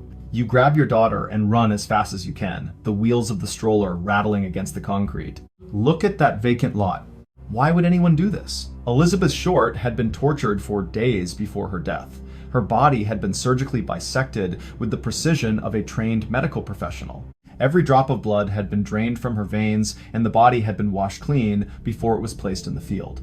The killer had even posed her with her hands over her head and her legs spread apart as if she were a piece of art on display for the world. The most terrifying detail was the smile. It's called a Glasgow smile, a brutal mutilation designed to leave a permanent mark of horror. The killer didn't just want her dead. He wanted her to be a mockery of the fame she had searched for. The bizarre reveal was that the person who did this wasn't just a monster, they were someone who knew exactly how the human body worked. They were someone who moved through the city with a bag of tools and a heart of ice. The investigation was the largest in the history of the Los Angeles Police Department. They interviewed thousands of people, from doctors to drifters. The killer even began sending letters to the newspapers mocking the police and including Elizabeth's personal items, like her birth certificate and address book. He called himself the Black Dahlia Avenger. But despite the clues and the letters, the case was never solved. No one was ever charged with the crime.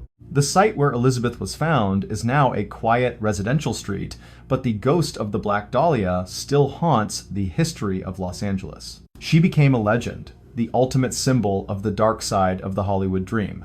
Her story is a reminder that evil can walk among us in a suit and tie, carrying a doctor's bag, and looking like any other professional. It is a story of a life that was stolen and then displayed for the world to see in the most horrific way. The scars left on the city were deep, a permanent stain on the golden age of cinema. It was a crime of human cruelty that defied explanation, much like the strange and terrifying events that would take place decades later in a remote part of the American West. Just as the Black Dahlia case left investigators staring at a puzzle they couldn't solve, a ranch in Utah would become the center of a mystery that seemed to come from a different world entirely. From the manicured streets of Los Angeles, we move to the rugged, high desert landscape of Skinwalker Ranch. There, the darkness doesn't come from a man with a scalpel, but from something much older and much more alien. It is a place where the rules of physics break down and the predators are not human. It is a bridge from the horrors we commit against each other to the horrors that wait for us in the vast, unexplained spaces of the desert night. Story 10, Skinwalker Ranch. In the autumn of 1994, a middle-aged cattle rancher named Terry Sherman moved his wife Gwen and their 2 children onto a massive 480-acre property in the Uintah Basin of Utah. It was a rugged, beautiful landscape of high desert and red rock mesas. Terry was an expert stockman who had spent his entire life working the land. He was exactly where he wanted to be, having just purchased what he thought was the perfect place to raise his prize-winning hybrid cattle. But instead of finding the peaceful ranching life they had dreamed of, the Sherman family would quickly realize they had moved onto a patch of earth that seemed to operate by a completely different set of physical laws. They would encounter massive, bulletproof wolves, mysterious glowing orbs, and silent, metallic craft that defied the wind. The mystery is not just what was haunting the land, but why the Shermans stayed for 2 long years as their sanity and their livelihood were torn apart. The air out on the ranch in northeastern Utah does not just feel dry, it feels electric. It is a thin, pressurized atmosphere that smells like hot dust, sagebrush, and every so often a sharp metallic scent of ozone that makes the hair on your arms stand up. The sound of the desert at night is a heavy, unnatural silence. It is not the quiet of nature, but the silence of a void, where even the crickets and the coyotes seem too terrified to make a single sound in the darkness. Beneath that silence, there is a low-frequency hum that you can feel vibrating in the marrow of your bones. It is a sound that makes your teeth ache and your stomach churn with a primal sense of dread. The sky is so dark it looks like velvet, but the light from the stars feels cold and distant. Every few minutes, the air might suddenly turn ice cold, a drop of 20 degrees in a single heartbeat, leaving the scent of something scorched and ancient lingering in your nostrils. Terry Sherman was a man of cold facts and hard labor. At his core, he was a pragmatist who believed in things he could touch, move, or fix with a wrench. He was a tall, sturdy man with sun-darkened skin and eyes that were used to scanning the horizon for stray calves or gathering storms. His wife Gwen was just as tough, a woman who worked a job at a local bank while helping manage the household. They were grounded, no-nonsense people who didn't believe in ghost stories. To Terry, the ranch was a business investment. He brought with him a herd of expensive, high-end cattle that represented his life savings. He was a pillar of the ranching community, respected for his knowledge of animal husbandry and his relentless work ethic. The Shermans were not looking for fame or mystery. They were looking for a quiet life where they could work hard and see their children grow up in the fresh air of the basin. They were the ultimate anchor of normalcy. Every morning on the ranch followed a rigid, exhausting routine that began long before the sun hit the red mesas. Terry would wake up at 4:30 in the morning, the floorboards of the old ranch house cold beneath his feet. He would drink a cup of black coffee in the dark kitchen, the only sound being the low hum of the refrigerator. Then he would step out into the crisp morning air, his boots crunching on the gravel in a steady, rhythmic pattern he had known his whole life. He would spend hours checking the perimeter fences, walking mile after mile of barbed wire to ensure no predators could get to his herd. He would count the cattle one by one, a mundane task of mental math that he performed with clinical precision. In the afternoon, he would work on the irrigation pipes, the mechanical clinking of his tools against the iron being a comforting soundtrack. It was a cycle of repetitive labor that made the world feel stable and predictable. Gwen would spend her evenings in the garden or organizing the house, the repetitive sound of the hoe hitting the dry earth, or the rhythmic swish of the broom across the linoleum being her own form of meditation. They would eat dinner together at a wooden table, discussing the price of hay or the weather forecast. It was a life built on these small, boring details of survival, a long chain of chores that left no room for the impossible. They were totally in control. The first sign that something was shifting happened just as they were moving their furniture into the house. They found heavy iron bolts on every single door and window, and even more strangely, massive chains on the kitchen cabinets. Terry laughed it off, thinking the previous owners were just paranoid. But then the silence of the ranch began to feel different. It wasn't just quiet, it was expectant. The desert seemed to be watching them with 1,000 invisible eyes. Then came the wolf. It was a massive creature, twice the size of any timber wolf Terry had ever seen, and it walked right up to the family in broad daylight. It seemed friendly, almost like a pet, until it suddenly lunged at a calf through the bars of a corral. Terry grabbed his Magnum handgun and shot the wolf at point-blank range.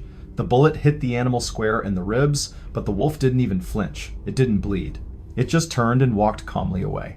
Terry followed the tracks for over a mile, but the footprints suddenly stopped in the middle of a flat field, as if the massive animal had simply floated up into the air. The mundane reality of the ranch was gone. The air felt heavy, like a rubber band stretched to its absolute breaking point. The smell of ozone became a constant companion, and the family began to notice strange orange portals opening in the sky above the mesa, as if the fabric of the world were tearing. You are Terry Sherman. It is 2 o'clock in the morning, and you are standing in the middle of a dark pasture with a high-powered rifle. Your flashlight is flickering, the beam cutting through the thick Utah dust. You hear a sound like a heavy metallic door slamming shut in the sky, but there is nothing above you but stars. Suddenly, you see 3 tiny blue orbs of light dancing near the ground. They move with an intelligence that makes the hair on your neck stand up. Your 3 cattle dogs, the most loyal companions you've ever had, bark furiously and chase the orbs into the thick brush. You hear them yelp once, a sound of pure, unadulterated terror, and then everything goes silent. You wait for them to come back, calling their names into the void for hours, but they never return. The next morning, you find 3 circles of scorched, brittle grass where the dogs were last seen. Inside each circle is a small pile of gray ash. You have spent every cent you own on this land. Your prize cattle are being found dead, their organs removed with surgical precision, yet there is not a single drop of blood on the ground. Do you pack up your family and run into the night, losing everything you've worked for? Or do you stay and fight an enemy that you cannot see and that bullets cannot kill? Terry chose to stay, but the ranch was not finished with him. The choice was being made for him. The bizarre reveal came after 2 years of constant psychological warfare. The Shermans finally reached their breaking point when they saw a massive silent craft hovering over their house, a vessel as large as 2 football fields that projected a beam of light so bright it turned the night into day. They realized that the ranch wasn't just haunted, it was a doorway. It was a place where something from somewhere else was observing them, like insects in a glass jar. In 1996, Terry sold the ranch to a billionaire named Robert Bigelow, who turned the property into a scientific research site. A team of elite scientists and former intelligence officers moved in, armed with sensors and cameras. They documented everything the Shermans had described and more. They saw shadow figures walking through walls and heard voices speaking in languages that didn't exist. The ranch was a hole in the universe that could not be plugged. Even after the scientists left and the property changed hands again, the phenomena continued. The ground at Skinwalker Ranch remains a place where time and space seem to fold in on themselves. It is a monument to the unknown, a reminder that there are places on this earth that do not belong to us. The Shermans moved away, but they were never the same. The silence of the desert had followed them, a permanent shadow in the corners of their minds that never left. The tragedy of the Sherman family is a story of a reality that was systematically dismantled by an invisible hand. It is a haunting image of a family that was forced to witness the impossible until their sense of the world was forever changed. It is a mystery that leaves us wondering what else might be lurking in the blind spots of our perception. It is the same kind of chilling, unexplainable bond that you might find in the story of 2 young sisters in Wales. Just as the ranch seemed to have its own secret language and its own set of rules, the Gibbons twins would create a world that only they could inhabit. They shared a connection so deep and so dark that it defied every medical explanation. From the high deserts of Utah, we moved to the quiet streets of a coastal town, where 2 sisters would prove that the most terrifying portals are not in the sky, but in the human mind. It is a bridge into a different kind of silence. Story 11, The Silent Twins, Gibbons Twins. The sound coming from the corner of the small bedroom in Haverfordwest, Wales, did not sound like human speech. It was a rapid staccato chirping, a high-pitched blur of syllables that moved so fast it blurred into a single, continuous drone. It sounded like a tape recorder being played at triple speed, or the frantic chattering of 2 birds caught in a small wooden cage. It was a private language, a rhythmic code that only two people in the entire world could understand. The air in that room in the 1970s was thick with the scent of old paper, fountain pen ink, and the heavy, stagnant smell of two people who rarely left their sanctuary. It was a sterile, pressurized atmosphere that felt like it was sealed off from the rest of the world by an invisible wall. The sound of the house outside, the muffled footsteps of their parents, and the hum of the television seemed to belong to a different dimension, a distant and fading memory. Beneath the chirping, there was a deep, unsettling silence. It was the kind of quiet that follows a secret, a heavy and unnatural stillness that made the air feel like it was under thousands of pounds of pressure. The dust motes danced in the pale light of the window, but the two girls sitting on the floor did not move. They sat in perfect, mirrored symmetry, their breaths synchronized in a way that felt more like a single organism than two separate human beings. June and Jennifer Gibbons were born in April of 1963, identical twins who entered the world with a bond that was destined to become a cage. They were the children of Caribbean immigrants who had moved to a quiet, predominantly white town in Wales. From the moment they could speak, they chose not to, at least not to anyone else. They were bright, observant, and deeply sensitive, but to the outside world, they were nothing more than a pair of silent ghosts. They were the picture of a specific kind of psychological isolation. As they grew older, they became the only black family in their community, a fact that only deepened their retreat into each other. Their parents, Aubrey and Gloria, were hardworking and loving people who tried everything to reach their daughters, but the twins had built a fortress that no one else could enter. They were a self-contained unit, two halves of a whole that refused to be divided by any force. Every morning in the Gibbons household began with a silent, perfectly synchronized ritual. June and Jennifer would wake up at exactly the same moment, as if a single alarm clock had gone off inside both of their brains. They would sit up in bed, their movements identical, and begin to dress in silence. The sound of the fabric brushing against their skin and the soft click of buttons were the only noises they allowed themselves to make in the presence of others. They would walk down the stairs in a lockstep that was so precise it looked like a glitch in reality. If June took a step with her left foot, Jennifer would do the same, their shoulders moving in a rhythmic, uncanny harmony. They would sit at the breakfast table, staring straight ahead, refusing to acknowledge the voices of their parents or their siblings. It was a mundane, daily performance of total withdrawal, a long chain of minutes where they existed only for each other. After school, where they were bullied and isolated, they would retreat to their shared bedroom and lock the door. This was where the silence ended and their real lives began. They would pull out their journals and begin to write. They wrote thousands upon thousands of pages, filling notebooks with complex stories, poems, and detailed accounts of their internal world. The scratch of the pen on the paper was a constant, frantic soundtrack to their private afternoon hours. They would play games that lasted for days, communicating in their secret, high-speed language that moved faster than the human ear could follow. They would record themselves on a small cassette player, listening back to their chirping voices with a strange, intense satisfaction. It was a cycle of repetitive, creative labor that consumed their entire existence. They were building a world within a world, a place where they were the only citizens and the only gods. The mundane stretch of their lives was a decade-long exercise in shared obsession. They would spend hours staring into each other's eyes, practicing the art of mirroring until they no longer knew where one ended and the other began. They would eat the same amount of food, breathe at the same rate, and even feel the same physical pains. It was a life of small, boring details of total psychological fusion, a routine that left no room for the rest of the human race. The subtle shift happened as they entered their late teens.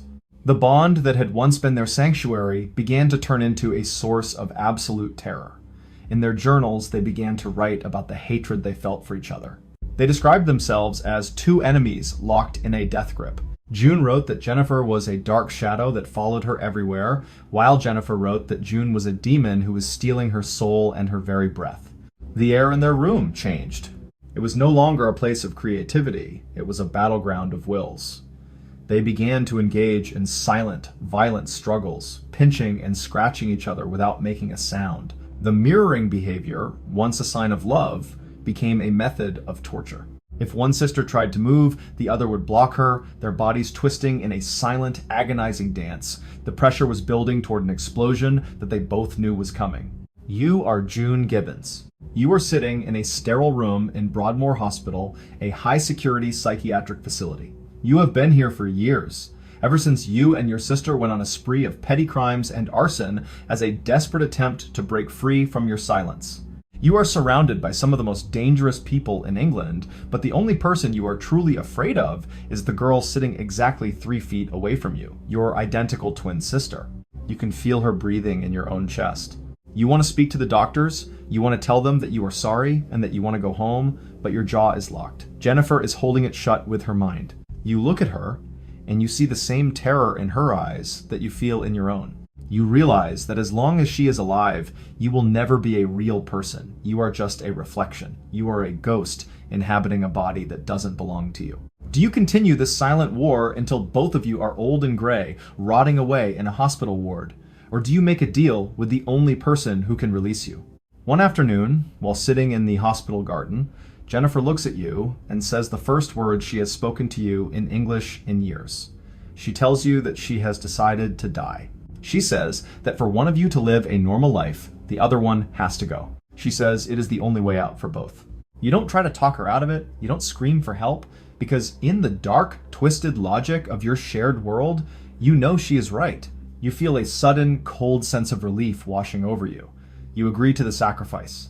You spend the next few days in a strange, peaceful haze, watching the clouds and waiting for the end. You are standing on the edge of a cliff, and you are finally ready to let go of the hand that has been holding you for 29 years. The bizarre reveal happened in March of 1993. The twins were being transferred from Broadmoor to a lower security clinic. As they sat in the back of the van, Jennifer leaned her head on June's shoulder and said, "At last, we are out." A few hours later, Jennifer began to feel ill. She was rushed to the hospital, where she died suddenly of acute myocarditis, a sudden inflammation of the heart.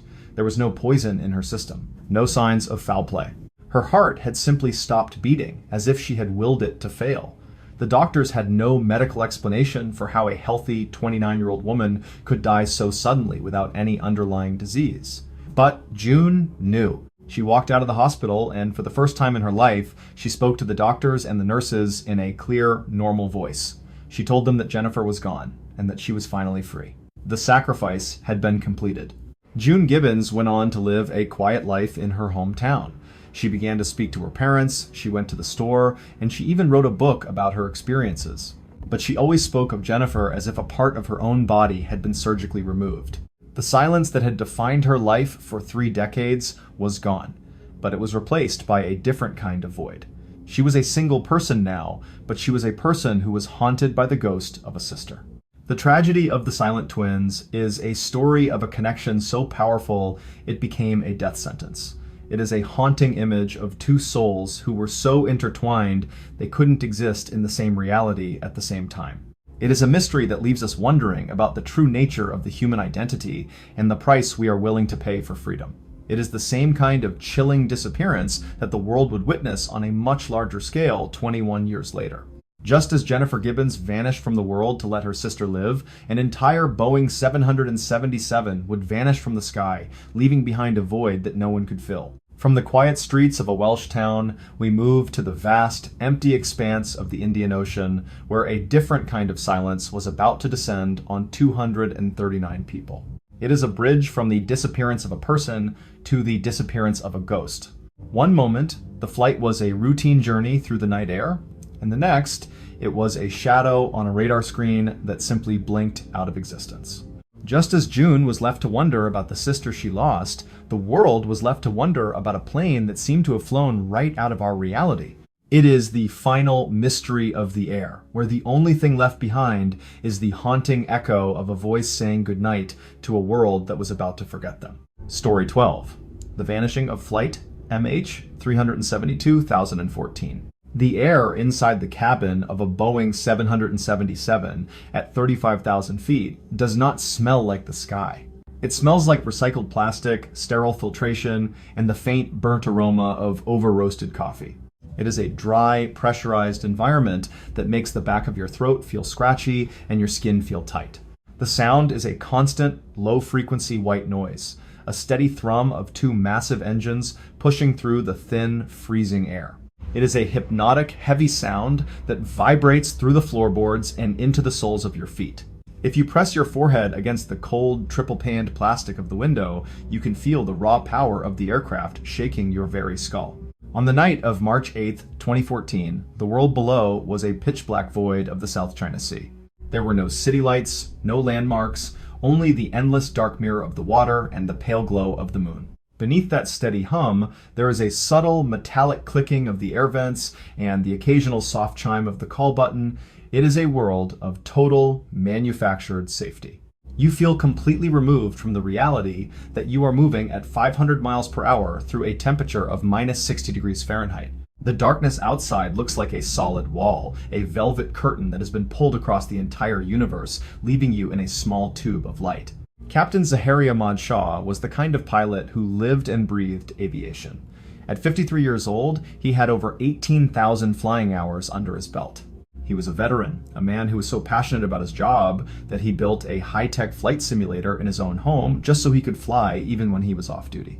He was a friendly, social man who loved to cook for his friends and share YouTube videos about how to fix home appliances. He was a pillar of his community in Kuala Lumpur, a devoted father and a respected leader among his colleagues at Malaysia Airlines. To his co-pilot, 27-year-old Fariq Abdul Hamid, Zahari was a mentor and a legend. Fariq was on his final training flight, just one step away from being fully certified. He was an ambitious young man who was planning his wedding. They were two grounded, professional men who were in total control of their machine. The boarding process at Kuala Lumpur International Airport followed a very specific, mundane rhythm that happened thousands of times every day. 227 passengers shuffled down the jet bridge, their carry-on bags bumping against the plastic walls. They found their seats, stowed their luggage, and buckled their seatbelts with a series of sharp, metallic clicks. It was a boring, repetitive dance of travel that left no room for the unknown. The flight crew performed the pre-flight checklist with clinical efficiency. They checked the fuel levels, the hydraulic pressure, and the weather radar.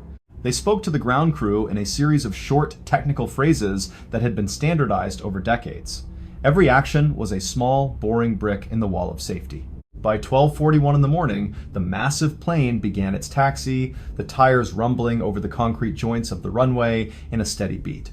The takeoff was a smooth, powerful surge of adrenaline that pushed the passengers back into their seats. For the first 40 minutes, the flight was perfectly ordinary. The flight attendants began their service, the plastic carts rattling down the aisle with a familiar, rhythmic sound. People opened their laptops, put on their headphones, or drifted off to sleep. It was a long stretch of predictable, mundane comfort that felt like it would last until they reached Beijing. Captain Zaharia maintained a steady dialogue with the air traffic controllers on the ground. His voice was calm, a little bored, the hallmark of a man who had done this thousands of times. They reported their altitude, their heading, and their airspeed every few minutes. It was a repetitive cycle of communication that formed a digital safety net over the ocean. Every roger that and every coordinate was a confirmation that they were exactly where they were supposed to be. At 1:19 in the morning, the plane was approaching the edge of Malaysian airspace. The controller in Kuala Lumpur spoke one last time, telling them to contact the next station in Vietnam.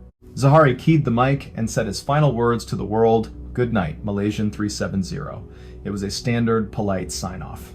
There was no panic in his voice, no sign of trouble, just the routine farewell of a professional pilot moving into the next sector.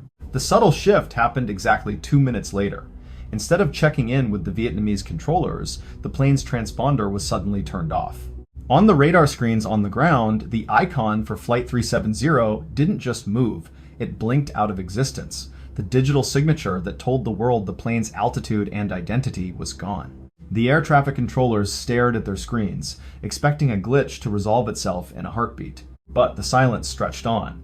They called the cockpit again and again, their voices getting sharper and more urgent. There was no answer. No distress signal, no mayday, just an empty frequency filled with static. The air in the control room became heavy and pressurized. The heartbeat of the room quickened as the experts realized that a massive Boeing 777 had just evaporated from the sky in the most crowded part of the Asian flight paths. You are a passenger in seat 14A. You are looking out the window at the dark water below. Suddenly, you feel a slight, smooth tilt of the aircraft. It isn't turbulence, it's a deliberate turn. You look at the flight map on the screen in front of you, but the screen has gone black. The cabin lights flicker for a second and then dim. There is no announcement from the cockpit. The plane is banking hard to the left, away from the path to Beijing and back toward Malaysia. Your heart starts to hammer against your ribs, not because of a loud noise, but because of the silence. You look at the other passengers and you see the same look of confused concern in their eyes. Why are we turning? Why is the internet not working? You try to find a flight attendant, but they are strapped into their jump seats, their faces unreadable in the shadows. You feel a sense of doom that bypasses your logic and goes straight to your ancient primal brain. You are moving through the night at 30,000 feet, and the pilot, who was supposed to be your protector, has gone silent. Do you scream? Do you pray? Or do you sit there in the dark, hoping that the man in the cockpit knows something you don't? Because here is the thing. The plane didn't crash. It didn't explode. It leveled off and began to fly across the peninsula, moving in a series of calculated maneuvers designed to avoid the detection of civilian radar. The bizarre reveal came days later when military radar data was finally analyzed. The plane had flown for 7 more hours after it disappeared. It had crossed back over Malaysia, skirted the coast of Sumatra, and then turned south into the vast, empty expanse of the Indian Ocean. It was a ghost flight, moving through the darkness with a cargo of 239 people who were likely unconscious as the cabin pressure was slowly and lethally reduced. The final ping from the plane's engine computer was recorded by a satellite at 8:11 in the morning. It placed the aircraft somewhere along a massive arc in the southern Indian Ocean, thousands of miles away from any land. The plane had run out of fuel and spiraled into the deep, cold water at high speed.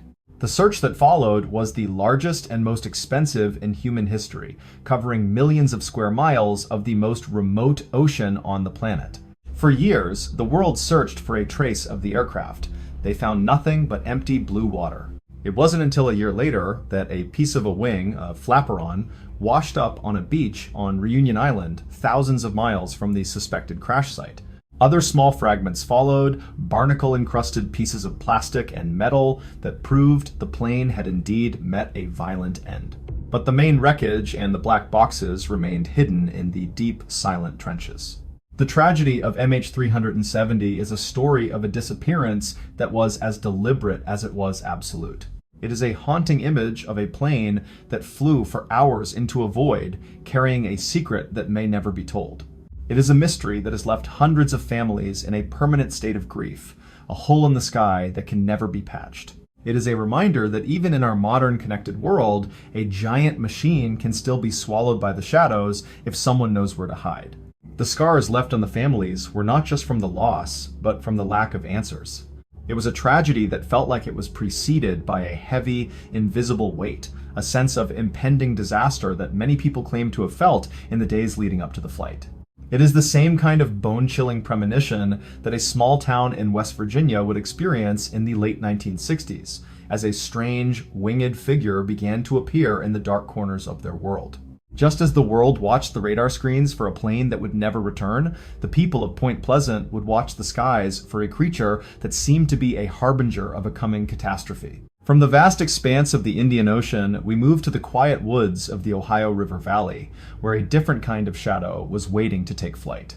It is a bridge from a mystery of the air to a mystery of the earth, where the eyes of the unknown are watching. It is a story of a town that was haunted by a vision of a bridge that was destined to fall, and a creature that seemed to be a mirror for the terror that was about to unfold.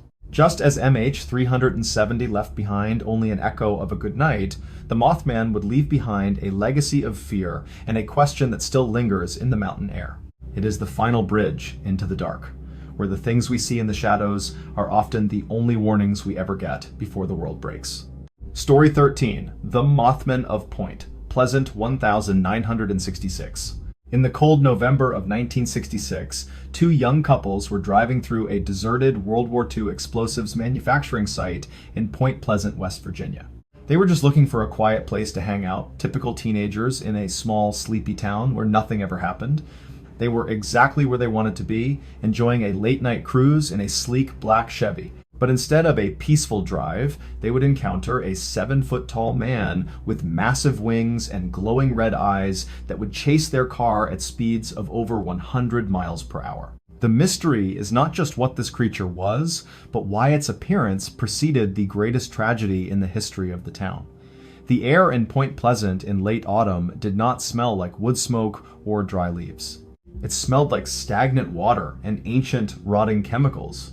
It was a sharp, acidic scent that seemed to leak out of the rusted ventilation pipes of the old abandoned power plant. The darkness in the woods surrounding the TNT area was not just an absence of light, it was a physical weight.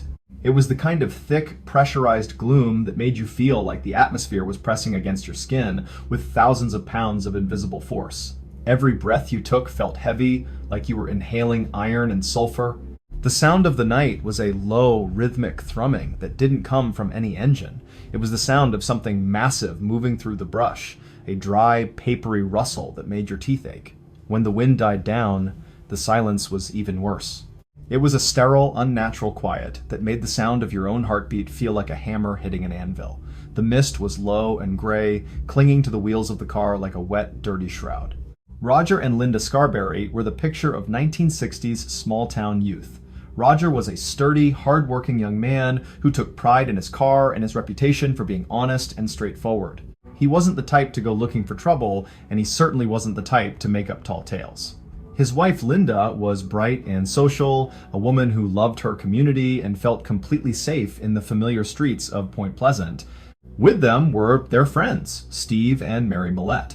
They were just two couples who had grown up together, sharing milkshakes at the local diner and going to the movies on Friday nights. They were grounded in the reality of their blue-collar world, a world where the biggest concerns were the price of gasoline and who was going to win the high school football game. They were a stable, happy unit of people who believed that the world was exactly what it appeared to be. Every evening in Point Pleasant followed a predictable, mundane rhythm that the residents had followed for generations. The men would finish their shifts at the local plants, the sound of the factory whistles signaling the end of a long day of labor. They would drive home in their pickup trucks, the rhythmic crunch of gravel under the tires being the soundtrack to the sunset. It was a life of small, boring tasks that gave everyone a sense of total security. People would gather on their porches, the creak of the wooden swings and then the clinking of iced tea glasses being the only noise in the twilight. They would talk about the weather, the crops, and the local news. It was a cycle of repetitive, forgettable conversations that formed the backbone of the town. The streetlights would hum as they flickered to life, casting a warm, yellowish glow on the pavement. It was a mundane world where the unknown had no place. The teenagers had their own routines. They would drive out to the TNT area, a massive sprawl of abandoned bunkers and overgrown woods left over from the Second World War. It was a place for late-night bonfires and quiet talks away from the eyes of their parents. They would follow the same dirt roads every weekend, navigating the potholes and the sharp turns with the kind of intimate knowledge that only comes from years of repetitive, aimless driving. On the night of November 15th, the Scarberrys and the Millettes were following that exact routine. They were cruising through the TNT area at a slow, steady pace, the headlights of the Chevy cutting a narrow path through the fog. They weren't looking for ghosts. They were just passing the time, enjoying the hum of the engine and the company of their friends. It was a boring, normal Tuesday night in a town where nothing ever changed, or so they thought. The subtle shift happened as they passed the gates of the old power plant. The car radio, which had been playing a steady stream of pop music, suddenly erupted into a wall of static. It wasn't the normal crackle of a weak signal. It was a loud, rhythmic pulsing that seemed to vibrate the very glass in the windows. Roger reached for the dial, but the noise wouldn't stop. It was a high-pitched, metallic whine that made the hair on the back of their necks stand up. Then they saw the eyes. They were two massive, glowing red circles reflecting in the headlights, hovering about 7 feet off the ground near a rusted generator. They weren't the eyes of a deer or a coyote. They were as large as bicycle reflectors, burning with an internal steady light that seemed to pierce right through the windshield. The air inside the car became cold and thin, a sudden drop in temperature that left the passengers shivering in their coats. You are Roger Scarberry. You are sitting behind the wheel of your car, and you are staring at a creature that your brain tells you cannot exist. It is gray, man-shaped, but it has no head. The red eyes are set directly into its massive, muscular chest. Behind its back, two enormous wings are folded like a dark, leathery cape. Your heart is slamming against your ribs so hard you can feel it in your throat. You are frozen, your hands white on the steering wheel. You don't think about logic. You don't think about the town's history. You only think about the 3 people in the car with you whose lives are in your hands. You slam the car into gear and floor the accelerator, the tires screaming as they grip the wet asphalt. You are pushing 70, then 80, then 90 miles per hour. You look in the rearview mirror, expecting to see empty road. Instead, you see the creature gliding effortlessly just a few feet behind you. It isn't flapping its wings. It is just sailing through the air, keeping pace with your high-speed flight, as if you were standing still. You can hear a sound like a large bird's wings beating against the roof of the car, a heavy thud, thud, thud that vibrates through the metal. You are terrified, not just for your life, but because you realize that no matter how fast you go, you cannot outrun this thing. It is a predator from a nightmare, and it has chosen you. Imagine that for a second. You are in the safest place you know, in the middle of your own town, and you are being hunted by something that defies the laws of physics. Do you drive straight to the police station and risk being laughed at? Or do you keep driving into the dark, hoping the sun comes up before the creature decides to strike? Roger didn't stop until he saw the lights of the city limits. He pulled into the sheriff's office, his hands shaking so hard he couldn't turn the key. The bizarre reveal didn't happen that night. It happened over the next 13 months. After the Scarberrys told their story, hundreds of other residents began to report sightings of the Mothman. A local woman saw it standing on her porch. A man reported that his dog, Barney, vanished after chasing a pair of red eyes into the woods. The town was gripped by a psychological fever. People were afraid to go out at night. Phone lines were plagued by strange static. But the real reveal came on December 15th, 1967. It was a cold, windy afternoon, and the Silver Bridge, which connected Point Pleasant to Ohio, was packed with Christmas shoppers. Without warning, a single steel link in the suspension chain snapped. In less than 20 seconds, the entire bridge collapsed into the freezing waters of the Ohio River. 46 people lost their lives that day as their cars were plunged into the dark, icy depths. Many people claimed that in the moments before the collapse, they saw the Mothman perched on top of the bridge's steel girders, watching the traffic below. After the tragedy of the Silver Bridge, the sightings of the creature stopped completely. It was as if it had fulfilled its purpose. The Mothman was not a monster that came to kill. It was a harbinger. It was a dark, winged mirror to the catastrophe that was about to wipe out nearly 50 lives in the town. The investigation into the bridge collapse found a tiny, microscopic fracture in a single eyebar. It was a mundane, mechanical failure that had been brewing for decades. But to the people of Point Pleasant, the timing was too perfect to be a coincidence. The creature had appeared exactly 13 months before the fall, and it vanished the moment the bridge hit the water. The mystery of the Mothman remains a permanent scar on the history of West Virginia. The tragedy of Point Pleasant is a story of a town that was haunted by a vision of its own destruction. It is a haunting image of a community that saw the impossible and then had to live through the unthinkable. It is a mystery that leaves us wondering if the things we see in the shadows are there to hurt us, or if they are trying to warn us of a reality that we are not yet ready to face. It is the final bridge between the world we know and the darkness beyond. This concludes our 13 stories of the strange, dark, and mysterious. From the frozen passes of Russia to the silent twins of Wales and the winged harbinger of West Virginia, we have explored the moments where the mundane world fractures and the impossible steps through. These stories are a reminder that no matter how much we think we understand about the universe, there are always shadows that we cannot illuminate and questions that have no answers. The items left behind, the coded messages, and the red eyes in the dark are all fragments of a larger puzzle that we are still trying to solve. We walk through our lives with a sense of security, but these cases show us how quickly that can be taken away. And that's the story for today. If you've stayed with us all the way to this moment, I just want to say thank you so much. The community of fans around MrBallen is what truly makes these strange, mysterious, and unforgettable stories possible. Your support, your views, your comments, and your curiosity are the reason these stories continue to be told. If you enjoy stories that are strange, dark, and mysterious, yet true, don't forget to follow the channel so you won't miss the next video. Thank you for watching, thank you for being part of this community, and I'll see you in the next story.